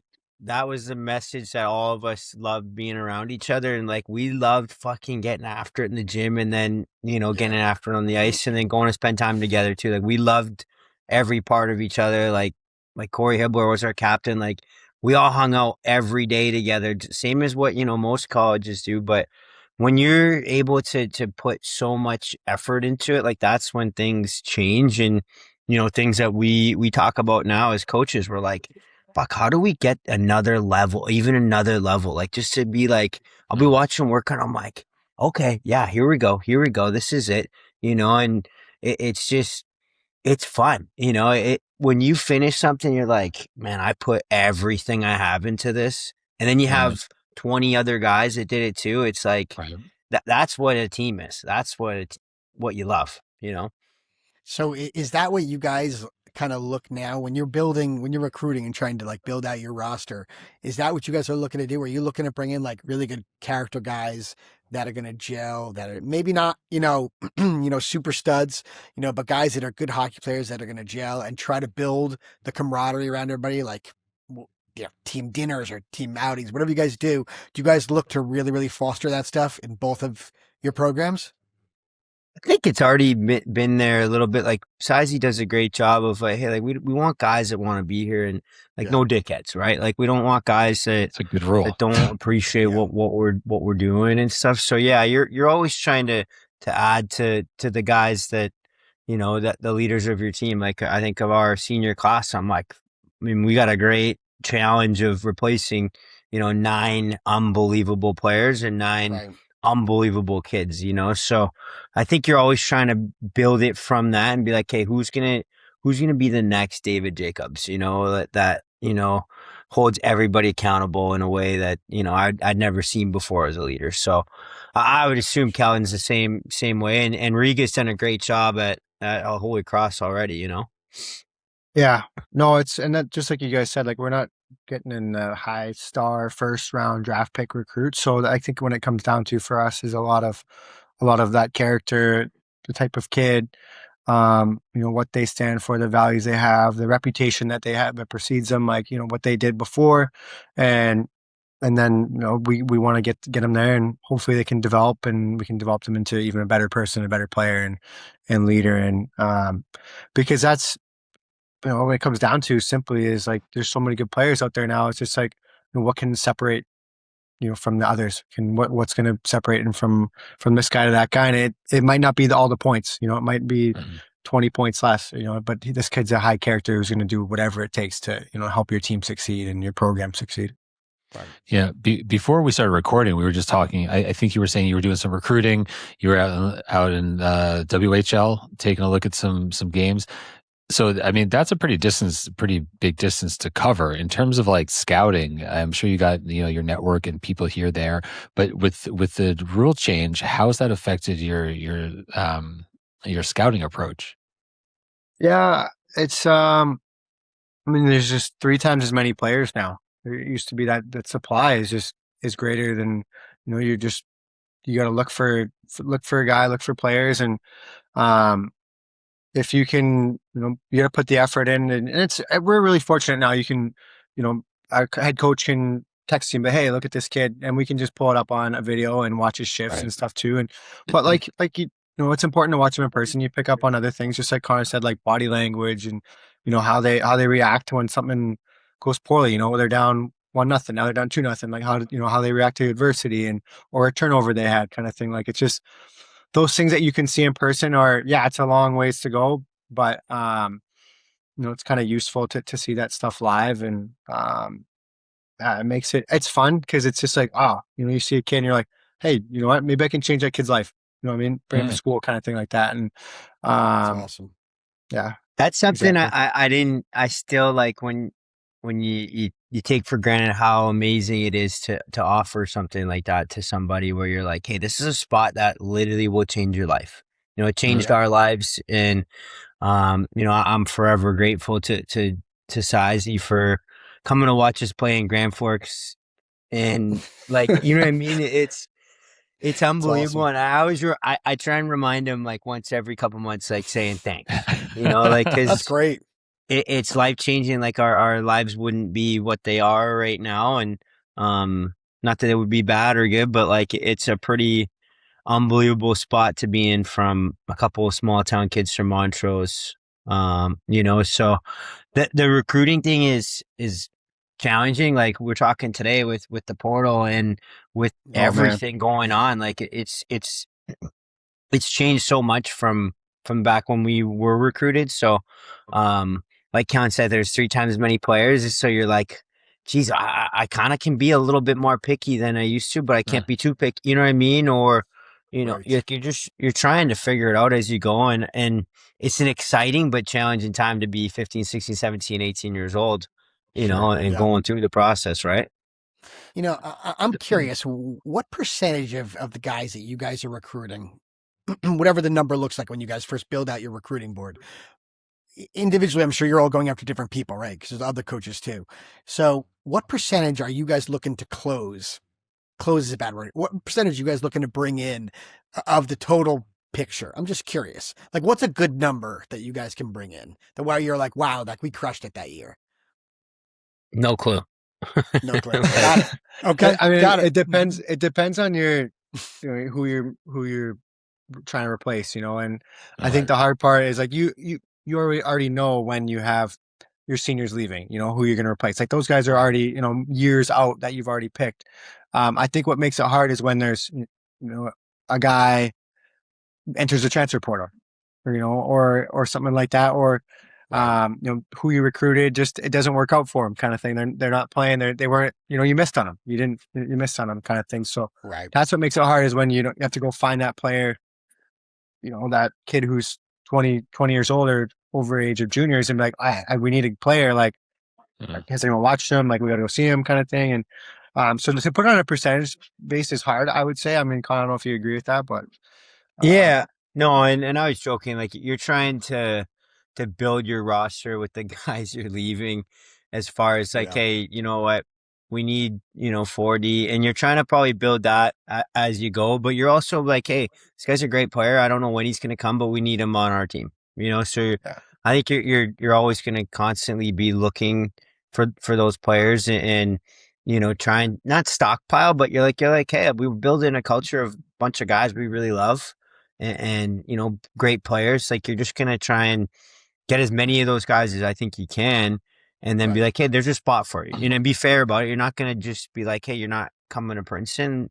Like you're obviously gonna be like, hey, we have 8 guys in this spot. Like you're gonna be in this team this time. So Right. I think most teams are probably like that with kids and because that's just a fair and right thing to do, right? Like you want to be it's a two-way street as far as, if I offer Kellen Jones to come, I'm like, hey, like now it starts, like work starts now, like Yeah. this is the relationship and you have to pull your weight as far as, grades and play and all that sort of stuff. Same as, life. Like that's like Yeah. same as what we do is you guys do and Kellen does. Like you're always pulling on the same rope and if you don't, it's like, hey, I'm not getting dragged here. like, Right. you Right. know. Right. Yeah. So what in terms of like the recruiting process, and again, I'm sure many coaches do it in different ways, but I'm curious, and I'm sure many of our listeners are also like, now that you're in recruitment mode, and you need to replace, I don't know, a right-handed D, for example, or whatever the you need to do. What does that like practically look like in terms of like, okay, I know I need to fill this position. Like kind of like what if you could walk us through generally like kind of like what are the steps? Like are you first reaching out to your network? Do you have already a list of players that you've already pre-scouted? Like what does that look like? Because so many parents just want to know, how can my kid get seen? Or, you hear people say, if you're good, they'll find you, right? But like what does that process look like? Well, I think, like I said, everyone's probably different, but like you have a list of players that you've seen over the last, like my list of the last couple of years, like it's players you watch in showcases or junior camps, and you're like, man, I really like this guy. Here's my, the guys that are 6'5" and right D that we're missing. We're gonna lose that guy one day, So like, let's Right. try and bring him in, or hey, we need a power play defenseman. Like, so you have those names and. But like it's a constant, like I would be crazy to see like Sizey's, the texts he gets from coaches from building his network over, you know, 30 years. Like that's like where you do a great job of the relationships you have with, you know, agents or coaches and people you trust to be like, hey, and you can text and be like, hey, Jamie, I really need a lefty. Who do you know? Who do you got on Right. like that you might see or whatever it is? So, um, those are kind of fun to be. And even now, like when I'm listening, I'm like, I'm always super impressed at those relationships and, the types of players you can look at and stuff. But, that's a little bit of the breakdown. Like there's not a cheat sheet to be recruited. It's a lot of being in the right time at the right place too. Like, maybe you stay an extra 10 minutes at the game that's playing after, and you see a kid, you're like, wow, that guy's pretty good. Like, who is he? So there's always stories like that, but it's a lot of, the connections you make and obviously the views you have of kids. Yeah. Right. Yeah. I would Kellen, say similar too, for you? yeah, similar to me, for sure. And I think a lot of it too now, especially being my first year, like just realizing like, how important the agents are in those relationships. And, because, they're sending coaches guys and they're not just sending you guys, they're sending them, that kid's name to other coaches too. And, Right. so to have those relationships and that network of not only the coaches, but also the agents, like, is also important. And, just so like, for example, if I was talking about like the portal and stuff. So say we have a guy leave and, he's our whatever, a centerman, I mean, now we have a spot open. And so we can kind of go through it and we just, like Connor said, we have lists and, but we also kind of rely on our network of guys of our agents, of coaches, and like just reaching out and being like, hey, who can, we need this guy to fill in and score some goals. Go down our list and see, and hopefully we can reach out to that person and develop a relationship, and they want to, the place Holy Cross appeals to them, and we can get them there. So, but it's hard because it's just, you're fighting against 65 other teams, and like, it's now that there's It's not agents involved easy. too, it's like, you're Yeah. gonna try and find the best spot possible. And it's like, before it used to be like, oh, it just used to be, your mom and dad and the head Right. coach that you played for, the head coach you played for, and then thankfully I have my brother, like, so like, but now Right. it's like, an agent is like, oh yeah, well, that sounds good, but like, I'll reach out to this guy and see. So it's become a little bit more of a game, and you got to play it. So that's the way it goes. Right. So now that we're talking about like players, so when you guys are watching players, and Connor gave us an answer, a pretty good one when we had him, but Kellen, I'm curious to hear your thoughts too. So you're looking at a kid, give me the things that the red flags that you do not want to see a kid do when you're watching him, and the red flags that maybe you've seen a parent where you're like, I can't take this kid because the parent is just off his rocker. Yeah, red flags, like, I know Connor already mentioned body language. I would say mine is just like giving up on a play, giving up on a back check. And it's not like, hey, everyone's going to lose the puck. Everyone's going to make a mistake, but it's like, how you respond after, it's like, oh, I lost it, I'm going to get right back and grab it. I notice that so much. And like, I just think I'm like, I didn't think that's teachable. You know what I mean? Like, I just thought that that's just a will of a player, of your work ethic, to be like, hey, I just lost it, I'm going to go back and get it. Or it's like, I'm going to catch this guy and lift his stick, instead of just being like, oh, I'm going to get back. I'm gonna come back, and like, that's something that I always notice, and I think a lot of guys call it your motor. And, I would say that's what I call it too. But like, that just relentlessness of like never giving up. That's something that I see. Like, there's a lot of things you do in hockey that you should do. You should back check. You should try and get the puck out and block shots, and like. But there's all that stuff that's extra kind of thing that I love to see. And when I'm watching a kid, I'm like, oh, love that. I'm like, that kid reminds me of like my brother. Or it's like, hey, I can see this kid transferring to the next level and just being like that. Never give up attitude. I'm never going to back down. Like, I don't give a shit how tall you are. Yep. I'm going to go in there and get the puck. Right.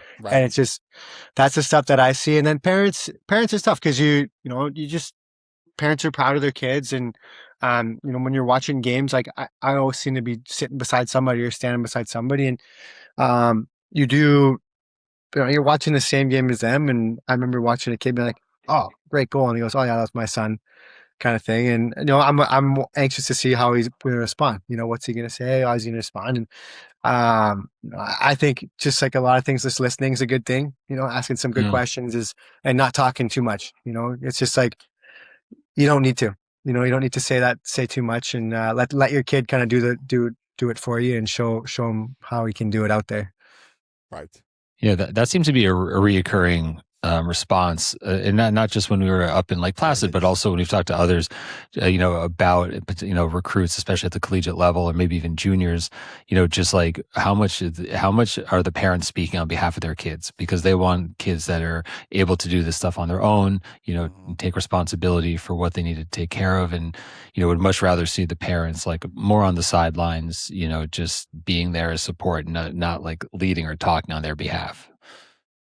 Yeah, you just want a mature kid that's able to make decisions on his own, and obviously you want an important, a family that supports you and that's there for you and stuff, but you obviously want I don't remember my mom ever talking to coaches or my dad ever being like, "Hey, Mark Ferner, like, why is my kids playing with this alignment?" It's like, hey, like, this is a coach's decision. Like, here you go. Like, you deal with the adversity of, things that you might not agree with as a player and a parent, right? Like, if you continually just step in for your 12-year-old, like, and you're like, this is hard. He needs it easier. It's like, when is he ever going to learn how to do something hard?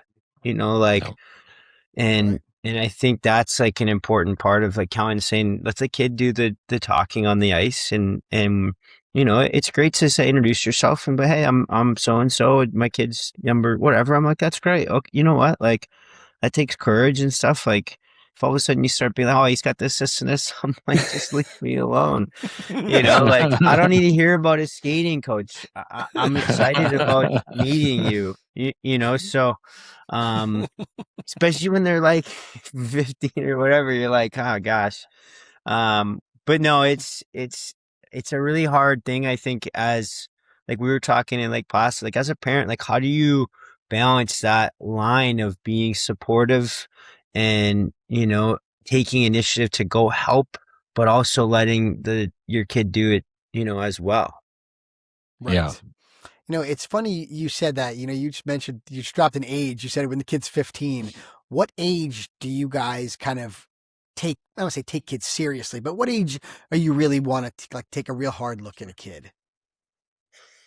I think it probably changes for the kid, but like you're constantly finding ways to, as far as us, I'm like, hey, like I need to, as soon as the kid's a recruitable age, I need to make sure that he wants to be a student and things like that, as far as, Princeton wise. And, I think like Kellen said, you notice kids that even if they're young or 15 or 16, you're like, fuck, that kid's determined. He doesn't give up, so instantly high and you're excited about him and all that sort of stuff. So, but you're always going to get like tips. Like one of my coaches, he's like, this kid's a 2013. Make sure you watch for him. I'm like, okay, 5 years. Well, that's kind of what I meant. Yeah. Like, when are you guys like, I'm not fucking paying attention to this kid. To anybody. Like it's like, well, Augie's going to be a really good player when he's 16. He's only 4 right now. And I'm like, okay, so, I don't know.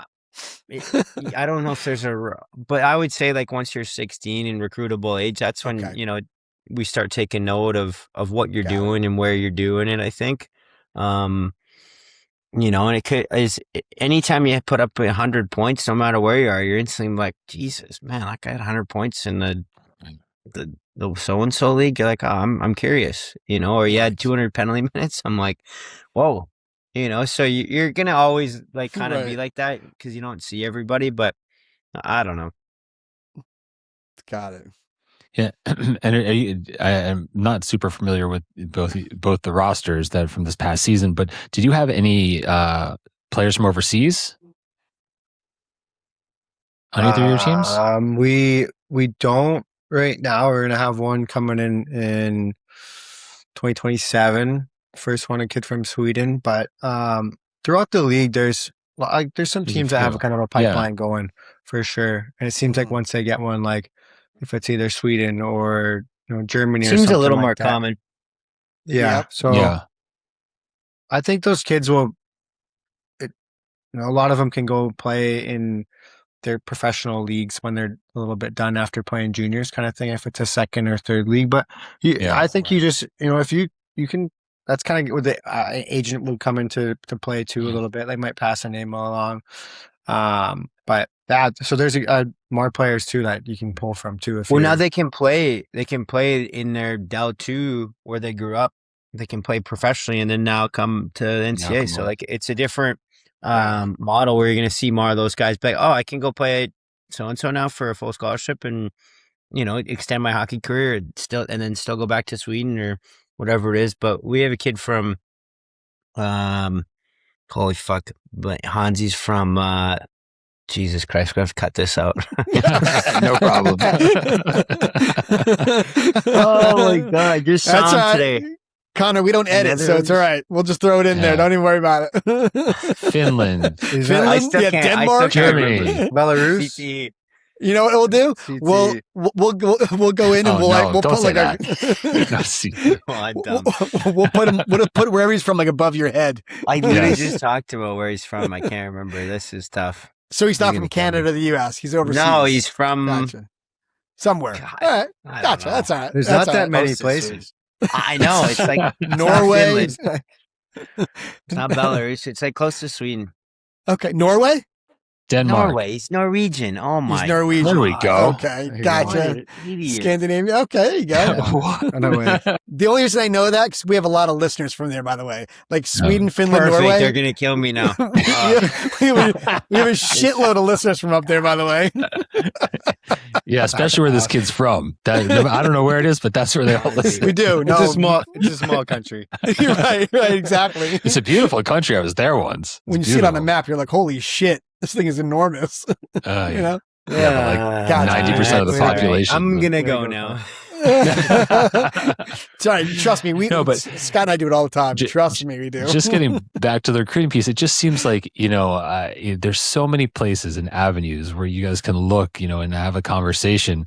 It seems like it must be super overwhelming at this point. And it's just interesting to hear how you guys go about it because, at the end of the day, I think, for a lot of people that are listening, it's helpful to hear kind of like, what really happens and not necessarily just, believing rink talk or whatever on how kids kind of get seen because parents put like so much effort, traveling here and traveling there and doing all these showcases, and it just, a lot of people say, it's probably unnecessary until you get to like the older ages and at which point, Yeah. it makes more sense, Yeah, agreed. I think like we were talking in Lake Placid. Once you get to that age where like, you see those results, you're like, man, now it makes sense to go travel. Like when you're 10, I don't know if it makes sense to be playing and spending $25,000 on your hockey trips and stuff like that. Like where you're 10, you still eat your boogers and stuff like that. Like it's,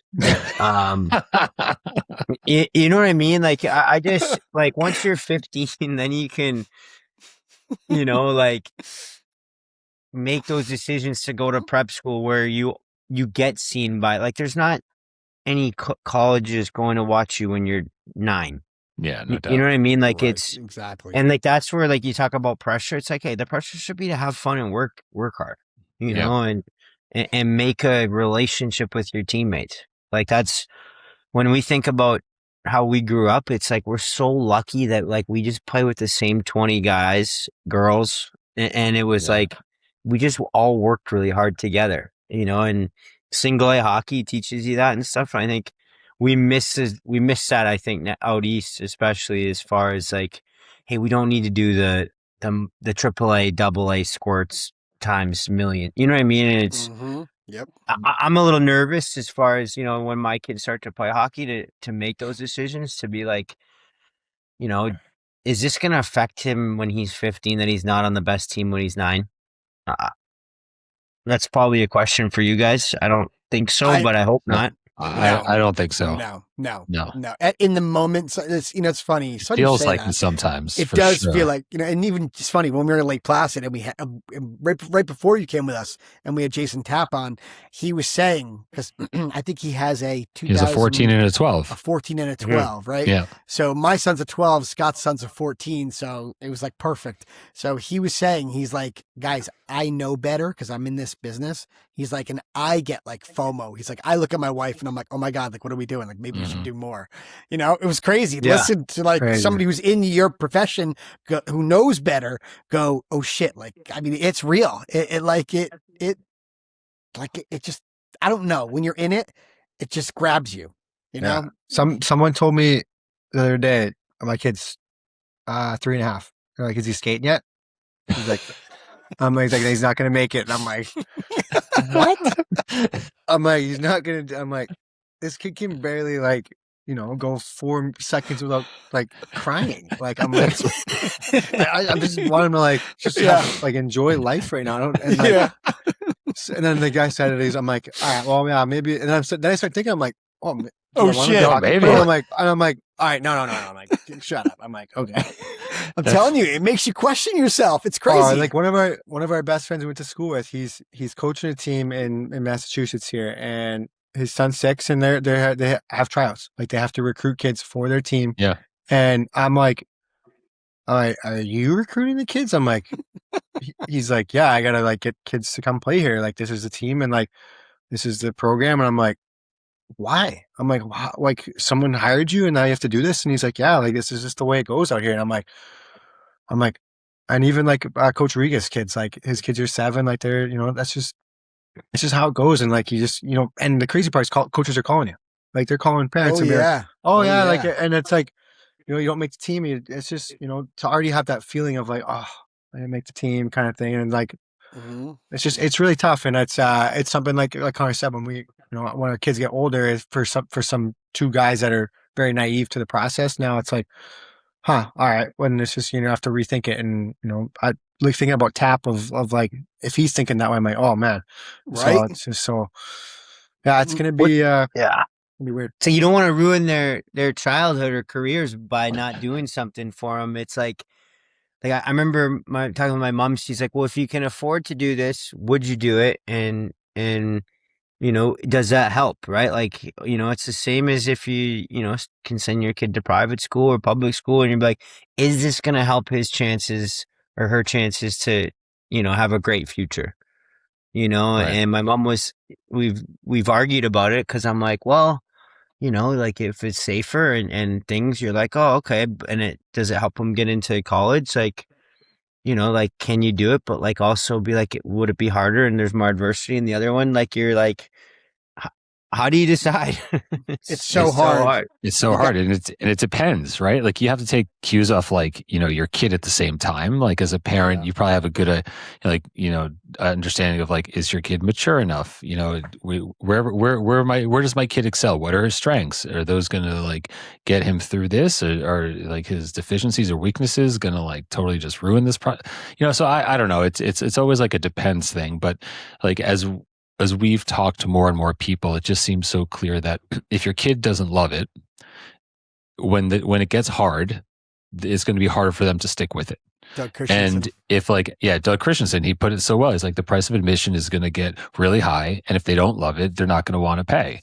And so like with that thinking, it's like, okay, I want my kid to love this. Does my kid thrive when I'm pushing him to do power skating and taking him to lessons before school? Like, is he like all into that?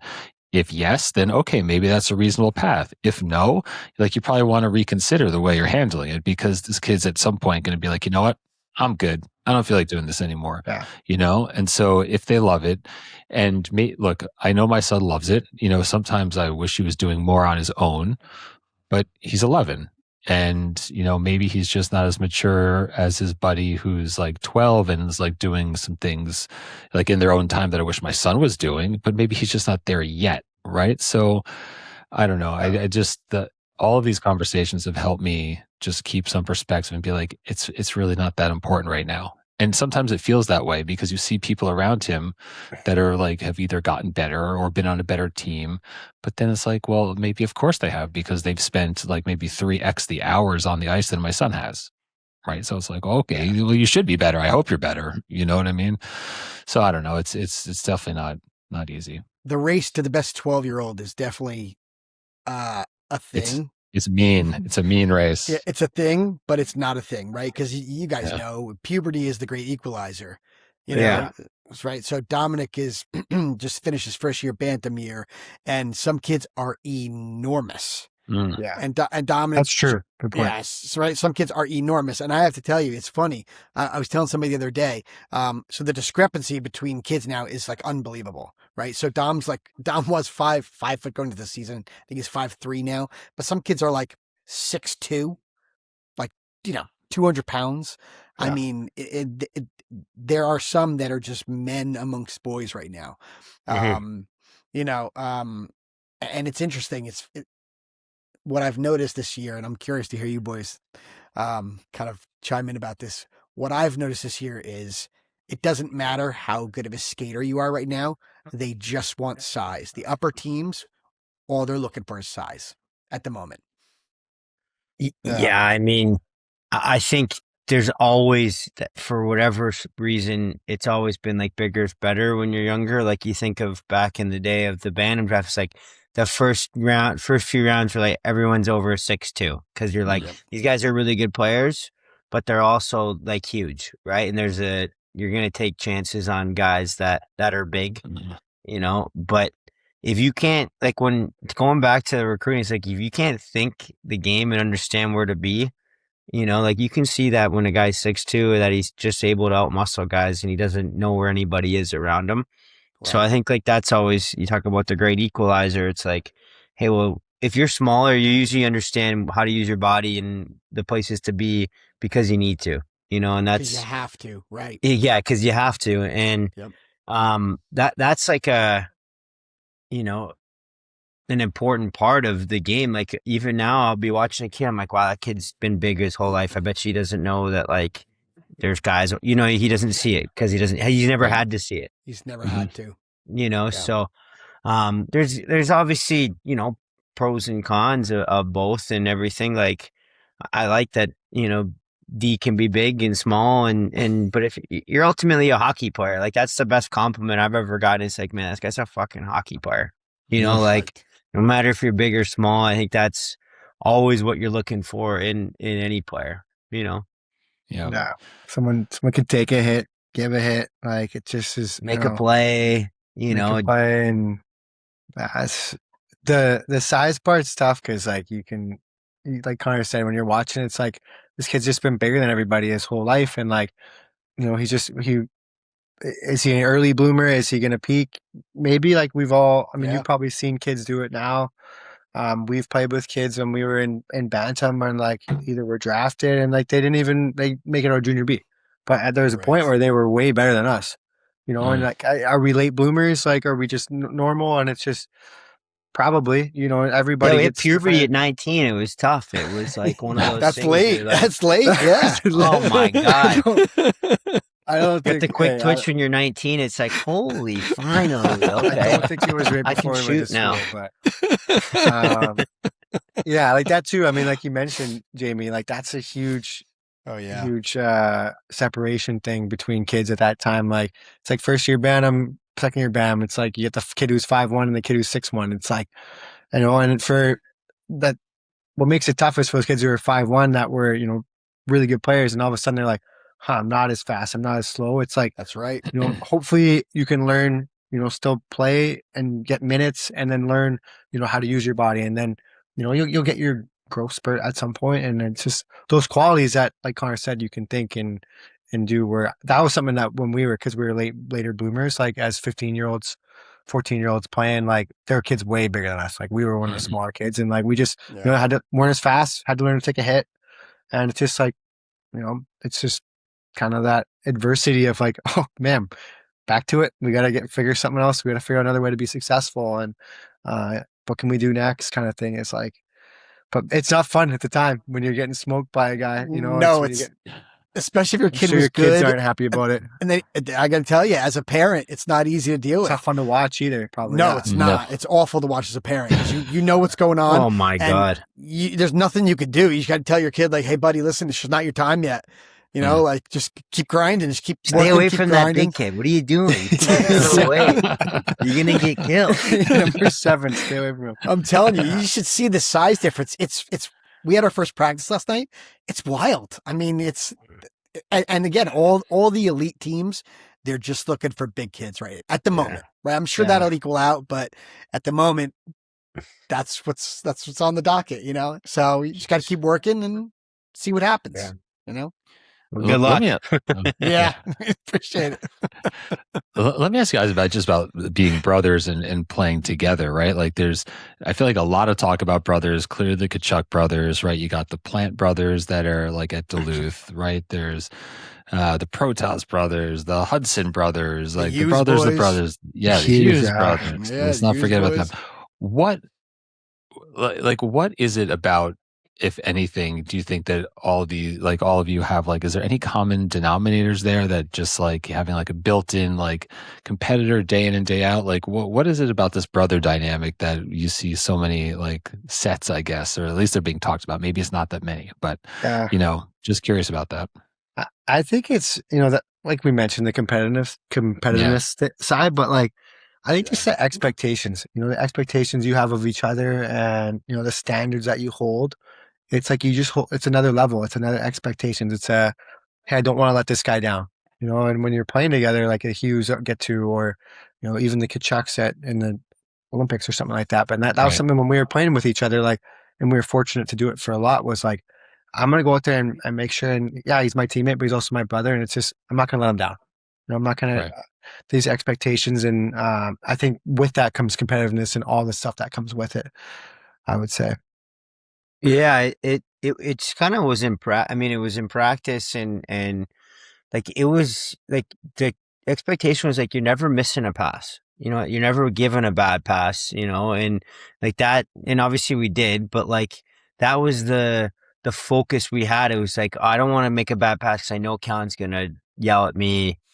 You know what I mean? In a nice, not a nice way, but like in a way that was like, are you kidding me, man? Like, come on, like, hey, like you don't want to set me up for this goal, like Right. so that was always something that it just kind of burned into the rest of the guys on the team too. It's like, hey, like, wow, these guys are nuts. Like every pass has to be on the tape. Like so, there's a way to hold each other accountable that like we still finish the practice and we might be mad at each other, but a second later we're buddies, and that's like what good teams are able to do is like hold each other. Like I remember talking with Taves about like McKinnon, and he has like a way of doing that. It's like, hey, this is the standard of our team. It's greatness all the time, and it's with everything we do as far as eating and training and stuff. And it's like, obviously we're not those guys, but like that was the level of, focus we had on each other. Like I was watching every play Kellen was doing in practice or was going right behind him, to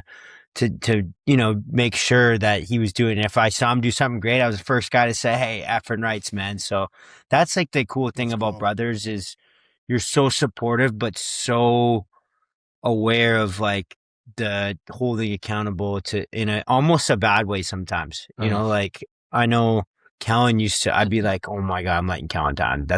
Like my whole goal was like, I just want Kellen to think I had a good game. Oh, wow. Listen, clearly it worked because you guys were pretty high achievers in the game.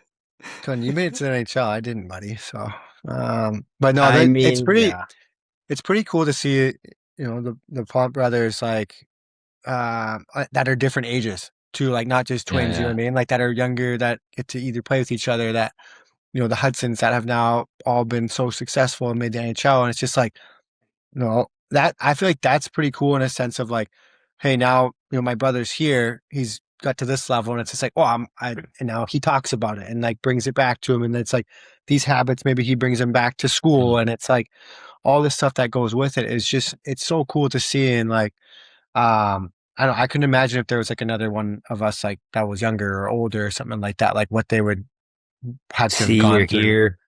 Like, like I, who knows if they played hockey or something like that, but like, the watching and the Hughes brothers, like I'm sure they, get to go out and skate with each other and like all that stuff that goes with it is so cool. We have a set of brothers on our team, right now. They're not twins.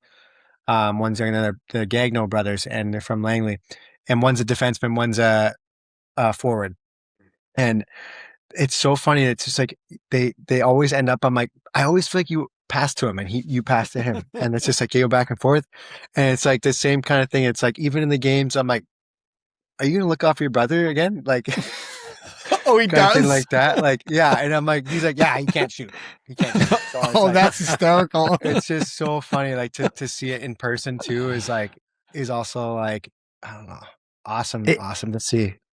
it's so fun, like watching, I was watching Medicine Hat play, like the Rock brother, like watching them, and I'm like, man, the creativity that you can have with Wow. someone who you play with for a long time, like that's where when you watch the Plants or even like, the Hughes is like those guys got to play shinny for their whole life together. Mhm. And that's like where when you watch a set of brothers play, you're like, man, no one plays give and go like that anymore. Like it's all They're on a different usually like page. Yeah. individual skill development, which is great. But like, when was the last time? Like I saw like there was a play with the Rucks did. It was like give, Yeah. go, give, go It's behind crazy. back, and I'm like, oh yeah, I love that. Like. Cause like there's just not as much of that anymore, and I think that's like the draw as a coach when I'm watching a play. I'm like, I love the creativity to look, for the extra play, when others are just kind of looking to do it for themselves. Right. Right. So I'm curious, what if you guys had to pick one thing, what would you say is probably the biggest mistake that youth hockey parents are making today? If you had to think of something. And it's tough because you guys have young kids, but I'm curious. But you guys must hear the stuff talking to parents and coaches and scouts and. I think it's just like pushing. Oh, go ahead. No, I'm just go curious. ahead. You started. Yeah. Go ahead. Go No, ahead, I boys. think to me it's like pushing.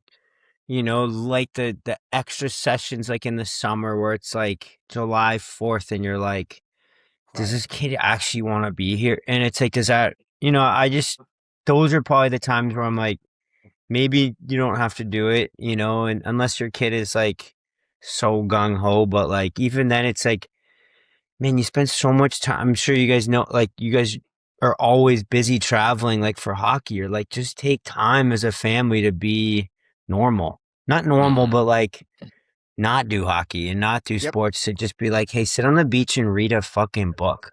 Like little things like that is, we were an athletic family, but like my mom was like, hey, we read books. Like we're so much more than athletes. Yep. And that's like where even now you're just I talked earlier, it's like, man, I just want my kids to be good kids that are, intelligent and love things, and that's like the thing to me. It's like, hey, like that should be the focus instead of like, hey, I want Augie to go play in the NHL. I'm like, no, I just want Augie to be a nice kid. Like, Totally. Mike So- Ruzioni said something very similar. It's so funny that you just said that. But like the early professionalization of kids is like so crazy, and the early specialization is like another layer on top of that. That's just like, it's like just let kids be kids, right? And Yeah.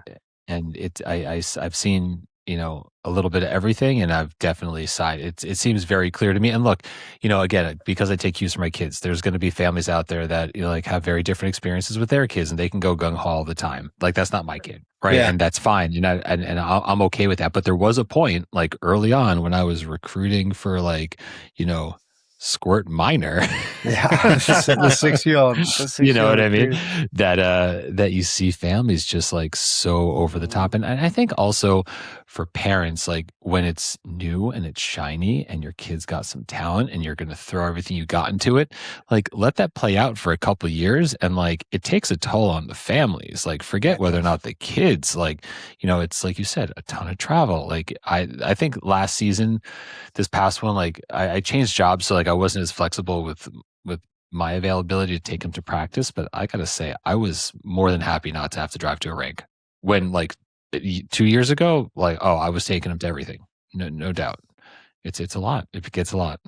Yeah. I think the one other thing too is like just even being like past and seeing some of the parents from the camp, I'm like, man, like I'm always watching like someone's actions, no matter if it's like the way they park the car or something. I'll be like, the way they like. I'm just like I'm perceptive of what people are trying, because that's again how we were raised. Is like, and You recruit on the parking lot. I'm recruiting the parking lot.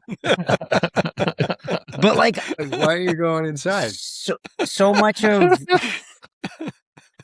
Well, they're driving a Suburban. Done. No. They can't Minivans parallel only. park. They're done. Minivans only. You're just trying to always like.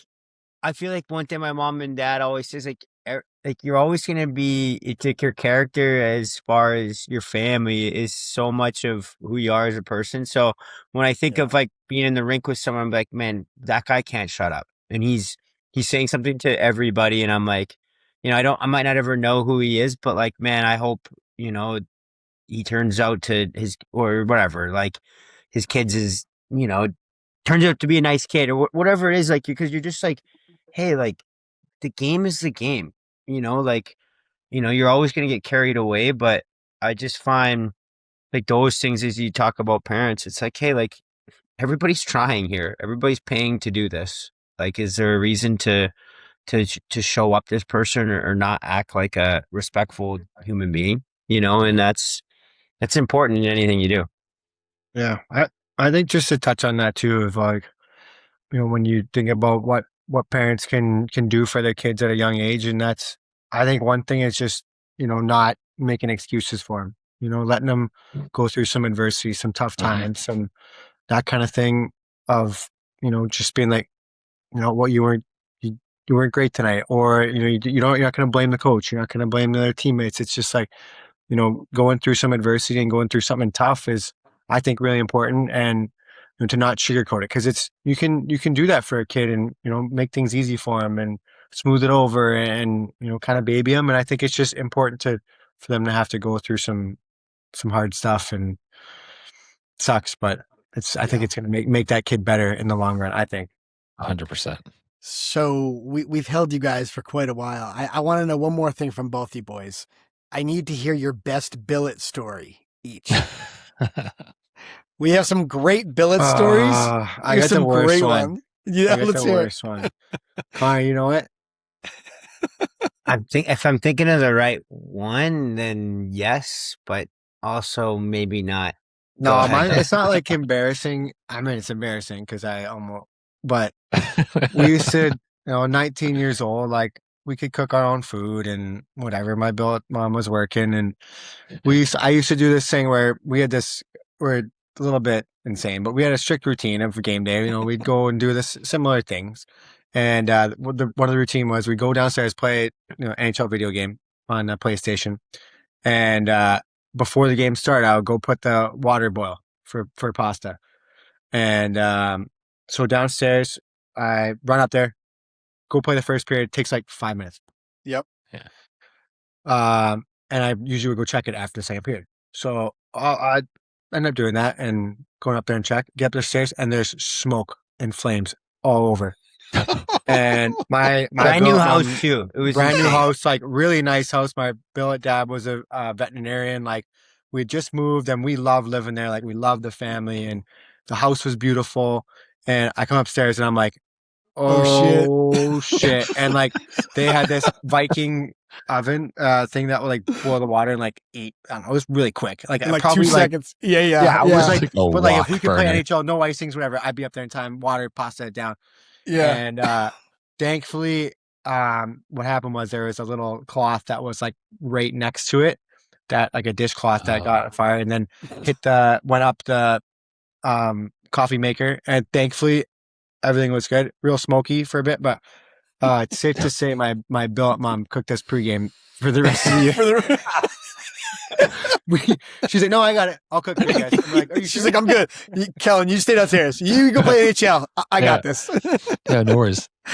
That was, you didn't have a Almost great burned game. the So house you down. like burned That's the house awesome. down, but no, I think I probably have 2 stories. One of the ones was the same house, but like Kellen, at times would stay at his girlfriend's down the street, and we'd had to go to like school sometimes, and so I'd go pick him up, and we go pick him up, and he comes out of the house, and he's wearing the exact same thing that I'm wearing, and like we hadn't talked, and he looks at me, and I look at him, I'm like, guess we're not going to school today, and like it was just a funny moment as far as like being twins and just being like, okay.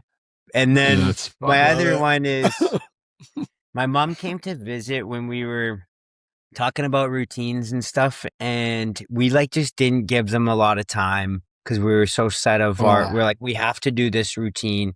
And my mom was like, we played terrible on this Friday. They just came to come visit us for the first time. And I'm like, oh man. So it was not a nice conversation with them. And the next day, my mom, I think they went home, Kel, right? They were like, fuck it, Yeah. we're going home. I have that. I and have that. I Fuck have these that guys. email. I have that So email. another email of us we're 17, we're being turds. And the next, like, we had a bad weekend. And then the next time my mom was like, I think we called her, or she called us, and we're like, hey, like, come down and we'll go shopping. And like, we don't even care about our routines. And we just had like a great game. And it was like, after that, we became less morons as far as, our time and stuff, but also realized, hey, like, my mom's coming to visit, like, Right. we're going to spend time with her, and Yeah. that was still bigger than hockey. Yeah. yeah. Yep. And I just remember playing terribly and just being like, oh my God, we're going to take it now, but it's some good memories. We were fortunate to have great billets, in Vernon.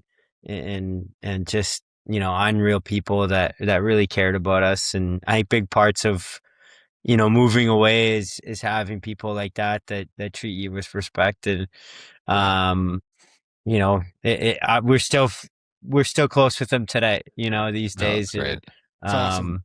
But great people. So That's awesome. Awesome. All right, guys. Well, listen, thank you so much for joining us Yes. tonight. This was Yes. an unreal conversation. We'll have to do it again. I hope you guys enjoyed it. We did. Yeah. let me hear for about sure. the edits when you have to finish, and you're like, man, I can't use anything what Connor said. He's just can't. No, Oh. trust me. We don't have any faulty wires this time. Yeah, no Okay. faulty wires. The Norway Okay. stuff is going up in full bloom. No. Pre-release in Norway. We're gonna put it on Instagram and TikTok. You're gonna have and- hate messages from your listeners out there and be like, God, this guy's such a dork. I got to tell you, they love hearing from people like you guys who are in the hockey space, who have been there, done it, seen it. Yeah. Listening to your paths. It's awesome because everybody has a different path, right? So no two paths are alike, although your two paths are very similar. That's true. It's so hard now though. Like, Connor and I were talking about this the other day. It's like, do you think like that, if we were in our same town doing what we did, whatever, now living this day and age, like, will we still end up in the same place? And we're like, it's hard to Not think about sure. now because back, you know what I mean? Like back then it was like, but now maybe like, Yeah. hey man, maybe you could be on Twitter or Instagram, you know what I mean? Or something like that. That's Like, true, by the way. who knows? So it's like, Yeah. we just were talking about it the other day and it's like, everything that seems to happen, like, as long as you can control your work, I guess, and your work ethic and whatnot, like, Yeah. hopefully, the cards can kind of fall. And like, it's just hard. It's hard to think about now because kids talk about, academies and all this prep school and like where we're going to go play. And like, we never had to worry about that. Like we had a couple kids that go play, but like, it wasn't Yeah. really the focus. You know what I mean? It was like just an easier landscape of like moving up. You know what I mean? It was like here, and if you're not good enough, here, and if you kind of like might plateau, but you can kind of keep moving up. And now it's like you can go here. It's like all over the map, right? So just I think it's important now to just be like educated on that stuff too. Yeah. It's funny you said that. I'm going to leave you. I have one more question because I'm so curious. Kellen, you just triggered something in my brain. If there's one trait that you guys think is missing from when you guys were younger compared to today's players, if there's any, do you think there's a trait missing? I have something in my head. I'm just curious if I'm on the same page. Cal, you want to say it on 3? You think we can get it? Oh, You wanna Oh, go? that That's a would be challenge. tremendous. Mind meld? My mouth, Yeah. 1, 2, 3. Determination. motor. Oh. Same thing. Same thing. Same word. Okay. But yeah, I mean, we talked about it earlier. Like, I just think like you get some kids who can rip the puck and stick handle in a phone booth and stuff. But like, I was watching a kid on Calgary who's playing. He's a smaller kid and he had like the skills and stuff too. But I was like, I remember getting in touch with him. I just like, I don't even know if you're going to come to Holy Cross, but I just want to let you know, like, I love watching you play. Like your determination to get a puck, a loose puck, win a battle versus a defenseman that's 6'4" is something that I think is missing. Cause and I was talking with Bill about this, I'm like, I just feel, he's like, do you think leagues are different? I go, I just feel like the players are just, they're okay. They're okay with like losing it, getting back, you know what I mean? They didn't get their shot, they're going to come back. They'll get another one, hopefully, kind of thing. It's just like, I just feel like maybe that's like missing, I think, a little bit. And it stands out to me more now. I don't know if that's just the case or that's what I'm looking for, but that's kind of what, I don't know. Yeah. I was thinking grit. Like, do you guys think that players are as gritty as they are now as they were when you guys were playing, when you were younger?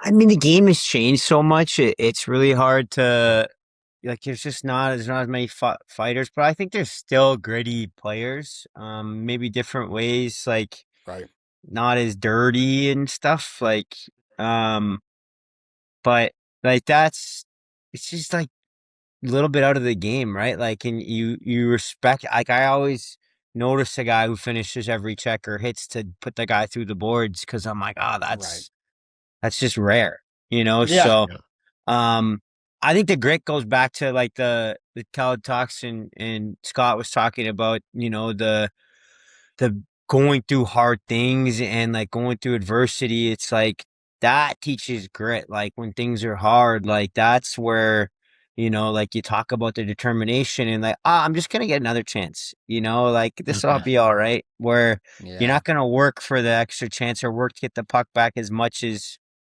and if you have 10 guys out there doing that, then everybody kind of looks the same. You're like, so I think that, and then, the other thing he's talking about the brother stuff is like, you miss the give and go creativity. Like, and I think that's like the cool thing when you think about the brothers playing together, like, wow, there's not a lot of guys that love going, K Jones from C Jones or C Jones to K Jones to Pekka. Like, it was like, hey, we want to get 3 guys involved in the play all the time, and it was like, I just find as a line, like that's something where guys, I think you're watching, like they'd rather just be like, I scored a highlight reel goal, where I was like, I just want my line mates to have points and win the game. Right. Right.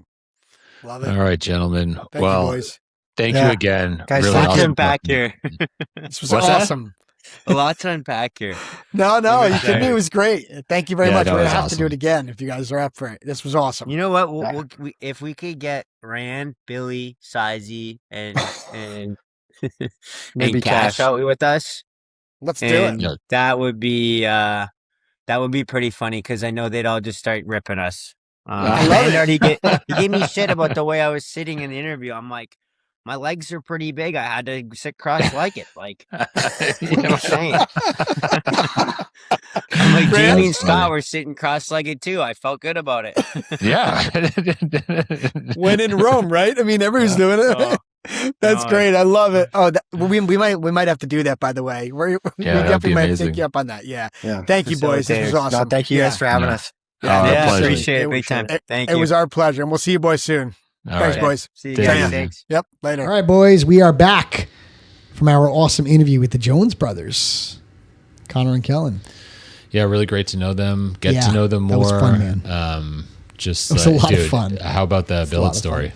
Oh my God, when he almost burned his billet's house down. Can you imagine? Yes. That'd be like I can, because awful. RJ, one of our other guys who had a billet story, he was talking about like the dishwasher, was it dishwasher or the washing machine? No, washing machine. Washing machine exploded. It didn't explode, but he got suds everywhere. Right, like overflowed, and then we've had some crazy billet stories. So yeah, I can imagine him almost burning his. But you know what I like about that, like their family unit was like there was never pressure to play necessarily to play the game, but there was pressure to compete, to like always do your best. And yes. Why are you laughing? No, because the story about when the mother pulled over when because Kellen leans over to Connor in the car and's like, "Yo, ask Mom how he played." Connor's like, "Hey Ma, so how do we play?" And just fucking car gets pulled over to the side of the road and she lays into them. I mean, that's an awesome story, dude. Yeah. Just competing all the time. Yeah. Super competitive, which listen, and yeah, I know they said they weren't big when they were, playing, but like they had a ton of compete, both of them. Yeah, they were always saying like how no matter what it was they were doing around the house, they were always competing against one Vacuuming. another. Vacuuming, raking. That was their mother, though. Just putting like the competitive juices, man. I mean, that's cool. What do they say? Like literally, like everything. There was either a winner or a loser.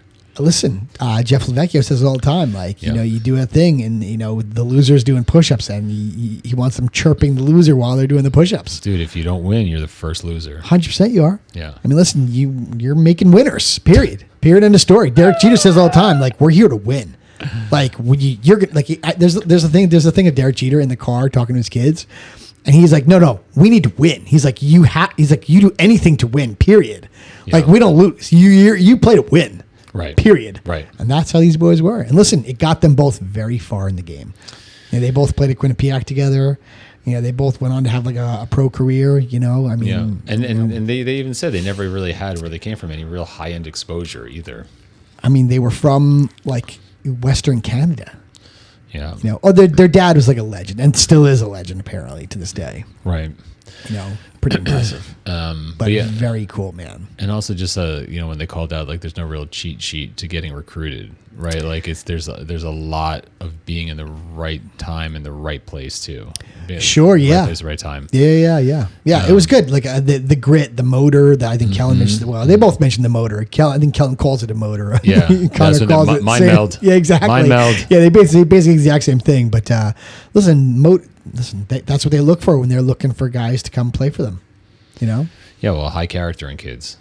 100%. High character. That's super important. That's an ongoing theme with a bunch of guys we talk to, like Tapper, like Sean Flanagan, like and like Alec Marsh. They all say the same things. Yeah, including like giving up on a play, giving up a back check, red flag. Same thing. Yeah, it's all about character because you don't want to bring a low character kid into your family. No. Because I'm sure it rubs off too. No doubt. And that's they were saying they cross kids off the list because the dads. I think they were saying I don't remember the story. I got to go back and listen to it again. They were talking about they watch how the dad parks the car or something like that in the parking lot. That was nuts. So yeah. Oh wait, what was that one? It was like they watch like how the dad acts like when he's like not around his kid. Right. You know what I mean? Like they recon this stuff. They listen. They want to know because listen, if you bring a kid into your program and the parent's a problem, like it's going to rub off on the kid, and it's also going to make it uncomfortable. Who wants a part-time job? Well, that's what I mean, right? Yeah. Like so they're looking for high character kids from high character families. Yep, I get it. Yeah, man. Well, in any event, that was a great interview. Yeah. That was a twofer. Very cool. Yeah, man. That was we got spoiled on that one. But let's talk NHL real quick. Yeah, man. So did you see the game last night? I didn't. I mean, you didn't? I did not see the late game. It was last like night. a bad football game. I saw the score. Was it 9-6? 9-6? Sheesh. It's a frenzy of field goals. That was crazy. Dude, did anybody play defense or goaltend last night, by the way? I don't know. I mean, like, did you? I mean, first of all, the Avalanche looks scary offensively. Well, they are a scary offensive team. They have I didn't expect them to hang on weapon on weapon. I did not expect them to do what they did to Minnesota, especially with Minnesota's defense. Yeah, but I was surprised. I was surprised. That's fair. Yeah, fair. I mean, right. Like Faber. I was very Hughes. surprised. Yeah. Look, they're Colorado's scary. But I did watch, and you know what, that's a lie. I didn't even watch that much of it, but I was too distracted. The Montreal game. You did watch it? No, I watched parts of it. I wanted to watch the whole thing. But yeah. Then it was just whatever. I was impressed they pulled it off. Dude, they did not have a lot of shots on goal. Did you see it? Yeah. Dude, they had like no shots on goal. But they still pulled the W. Yes, they did, but that was... Look, they still need Suzuki. The go-ahead goal was a little fluky. Okay. I mean, you play that game 10 times. I I don't think Montreal. when you bank it off of a goalie and goes in. Yeah, I mean, listen, skill wise, it was a great play by the kid. I mean, who he did batted out of the air. 100%. Skill wise, it was tremendous. But like you can again a little fluky though. Like okay, you know, it's not sure. like you didn't beat Vasilevsky straight up. Okay, fair. It was a little. He was not expecting that. I give the kid a ton of credit because skill wise, going for it. Phenomenal Yeah. play skill wise. Really nice play skill wise. I'm glad to see Montreal go through. They got a lot of. I was too, by the way. I yeah. wanted Montreal to win. Yeah. But the Lightning were the better team. Oh, fair, but the better team doesn't always win. We all know that. USA Hockey. Here we go. What do you mean? You could argue that the were not the Olympics. best team Yeah, in the no gold doubt. medal Oh, game, no doubt. right? Yeah. But listen, the puck bounces certain ways sometimes. Puck luck. You know, I mean. So all right. So how are you doing on your picks, by the way? Okay, We both had the Avalanche to go through. We had the Avalanche to go through. Right. I had the Hurricane to go through. Did you have the Hurricane to go through? I did have. I am looking at the. Why would you put when you type in like the NHL bracket? Why would it pull up any other year besides the one that you're currently in? Like that's It shouldn't. That's ridiculous. Is that an AI mistake? I don't know. No, it's not. It's a Google mistake, which is. Dude, the how do Ducks you even know going the through. difference? The Ducks going through. Does Connor McDavid get traded? Okay, so I had Philadelphia. did? No. I had Pittsburgh going through. I did lost too. that one. I I did the had same. Ottawa going through. Lost that one. I had the Hurricane going through. So I won I that one. had Tampa Bay going through. Lost that one. And then I think I said Buffalo. I think I picked the. Did I pick the Canadians? I thought I picked the Canadians. I wanted to say Canadians. Yeah, I think Oh I did. no! I thought I had the Canadians No, going I'm going to through. back up. I did have the Canadians going through. The one where I was going to say I chose Dallas over Minnesota. I had Minnesota going through. I wanted Minnesota to go through, but I was like, Yeah. I just don't think they're going to get it. But yeah, I had the Golden Knights going through. me too. I had Oil going through. I had the Oilers going through. I did not have the Ducks. No. That was a nuts series, by the way. What do you mean? Well, Nuts? Connor McDavid is also hurt. Apparently he has a fractured ankle. Are you surprised? The guy's a fucking warrior. Yeah. No. It's just, The guy's a total stud. Now, here's my question. what? Does Connor McDavid get traded next year? If you're Connor McDavid, would you want... Listen. Dude, there's so many questions that they need to address problems in the offseason. And if I don't think they can address all of them. I think he will know if he's staying or going. I think Before the season he even gets starts. traded at the deadline next year. Oh, we're gonna find out. I mean, I don't see how he stays. Think about it. I mean, they paid Draisaitl a ton of money. Yeah. McDavid's going to command more. He took a very club friendly deal for these 2 years, right? Yeah. So now he's going to get paid. I can't imagine he's going to go back to them and be like, "Sure, I'll sign an 8-year deal at a discount." No, he I wants to win don't a think cup. Connor's going to say that. No. That's what I mean. You know, so I mean, you can't have like $30+ million wrapped up in 2 players every year for The cap space. is going. I I know it's going to go up. Oh, it's getting. I know it's going to go up, which is fine. Yeah. But like, that's a lot of money in 2 guys. Yeah, it is. Listen, they're 2 tremendous hockey players, but dude, that's a lot of fucking money. You're probably going to have like $35-ish million, maybe higher. Yeah, but what in do you- 2 players, dude. I don't even know look at Colorado. I mean, I don't know how long their players are tied up for, but they got like a ton of.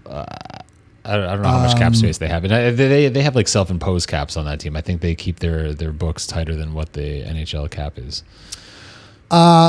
Fair. But Fair. Listen. Either way, I mean, Edmonton is not in a good spot. No, they're not. I don't exactly. That's my point. You know, I think that they are. I think that I just don't know what happens. You know, I think that they've made some poor decisions over the last couple of years. Listen, I'm looking at the salary cap right now for the Avalanche. It's not terrible. McKinnon's at 12.6. It's not awful. I mean, it's really not awful. McCarr's a decent number, I'm sure. McCarr needs an extension. McCarr's at $9 million for the next 2 years. I mean, I'm assuming that's going to change shortly. But I got to tell you, like, they don't have like a 2X Devil goaltenders.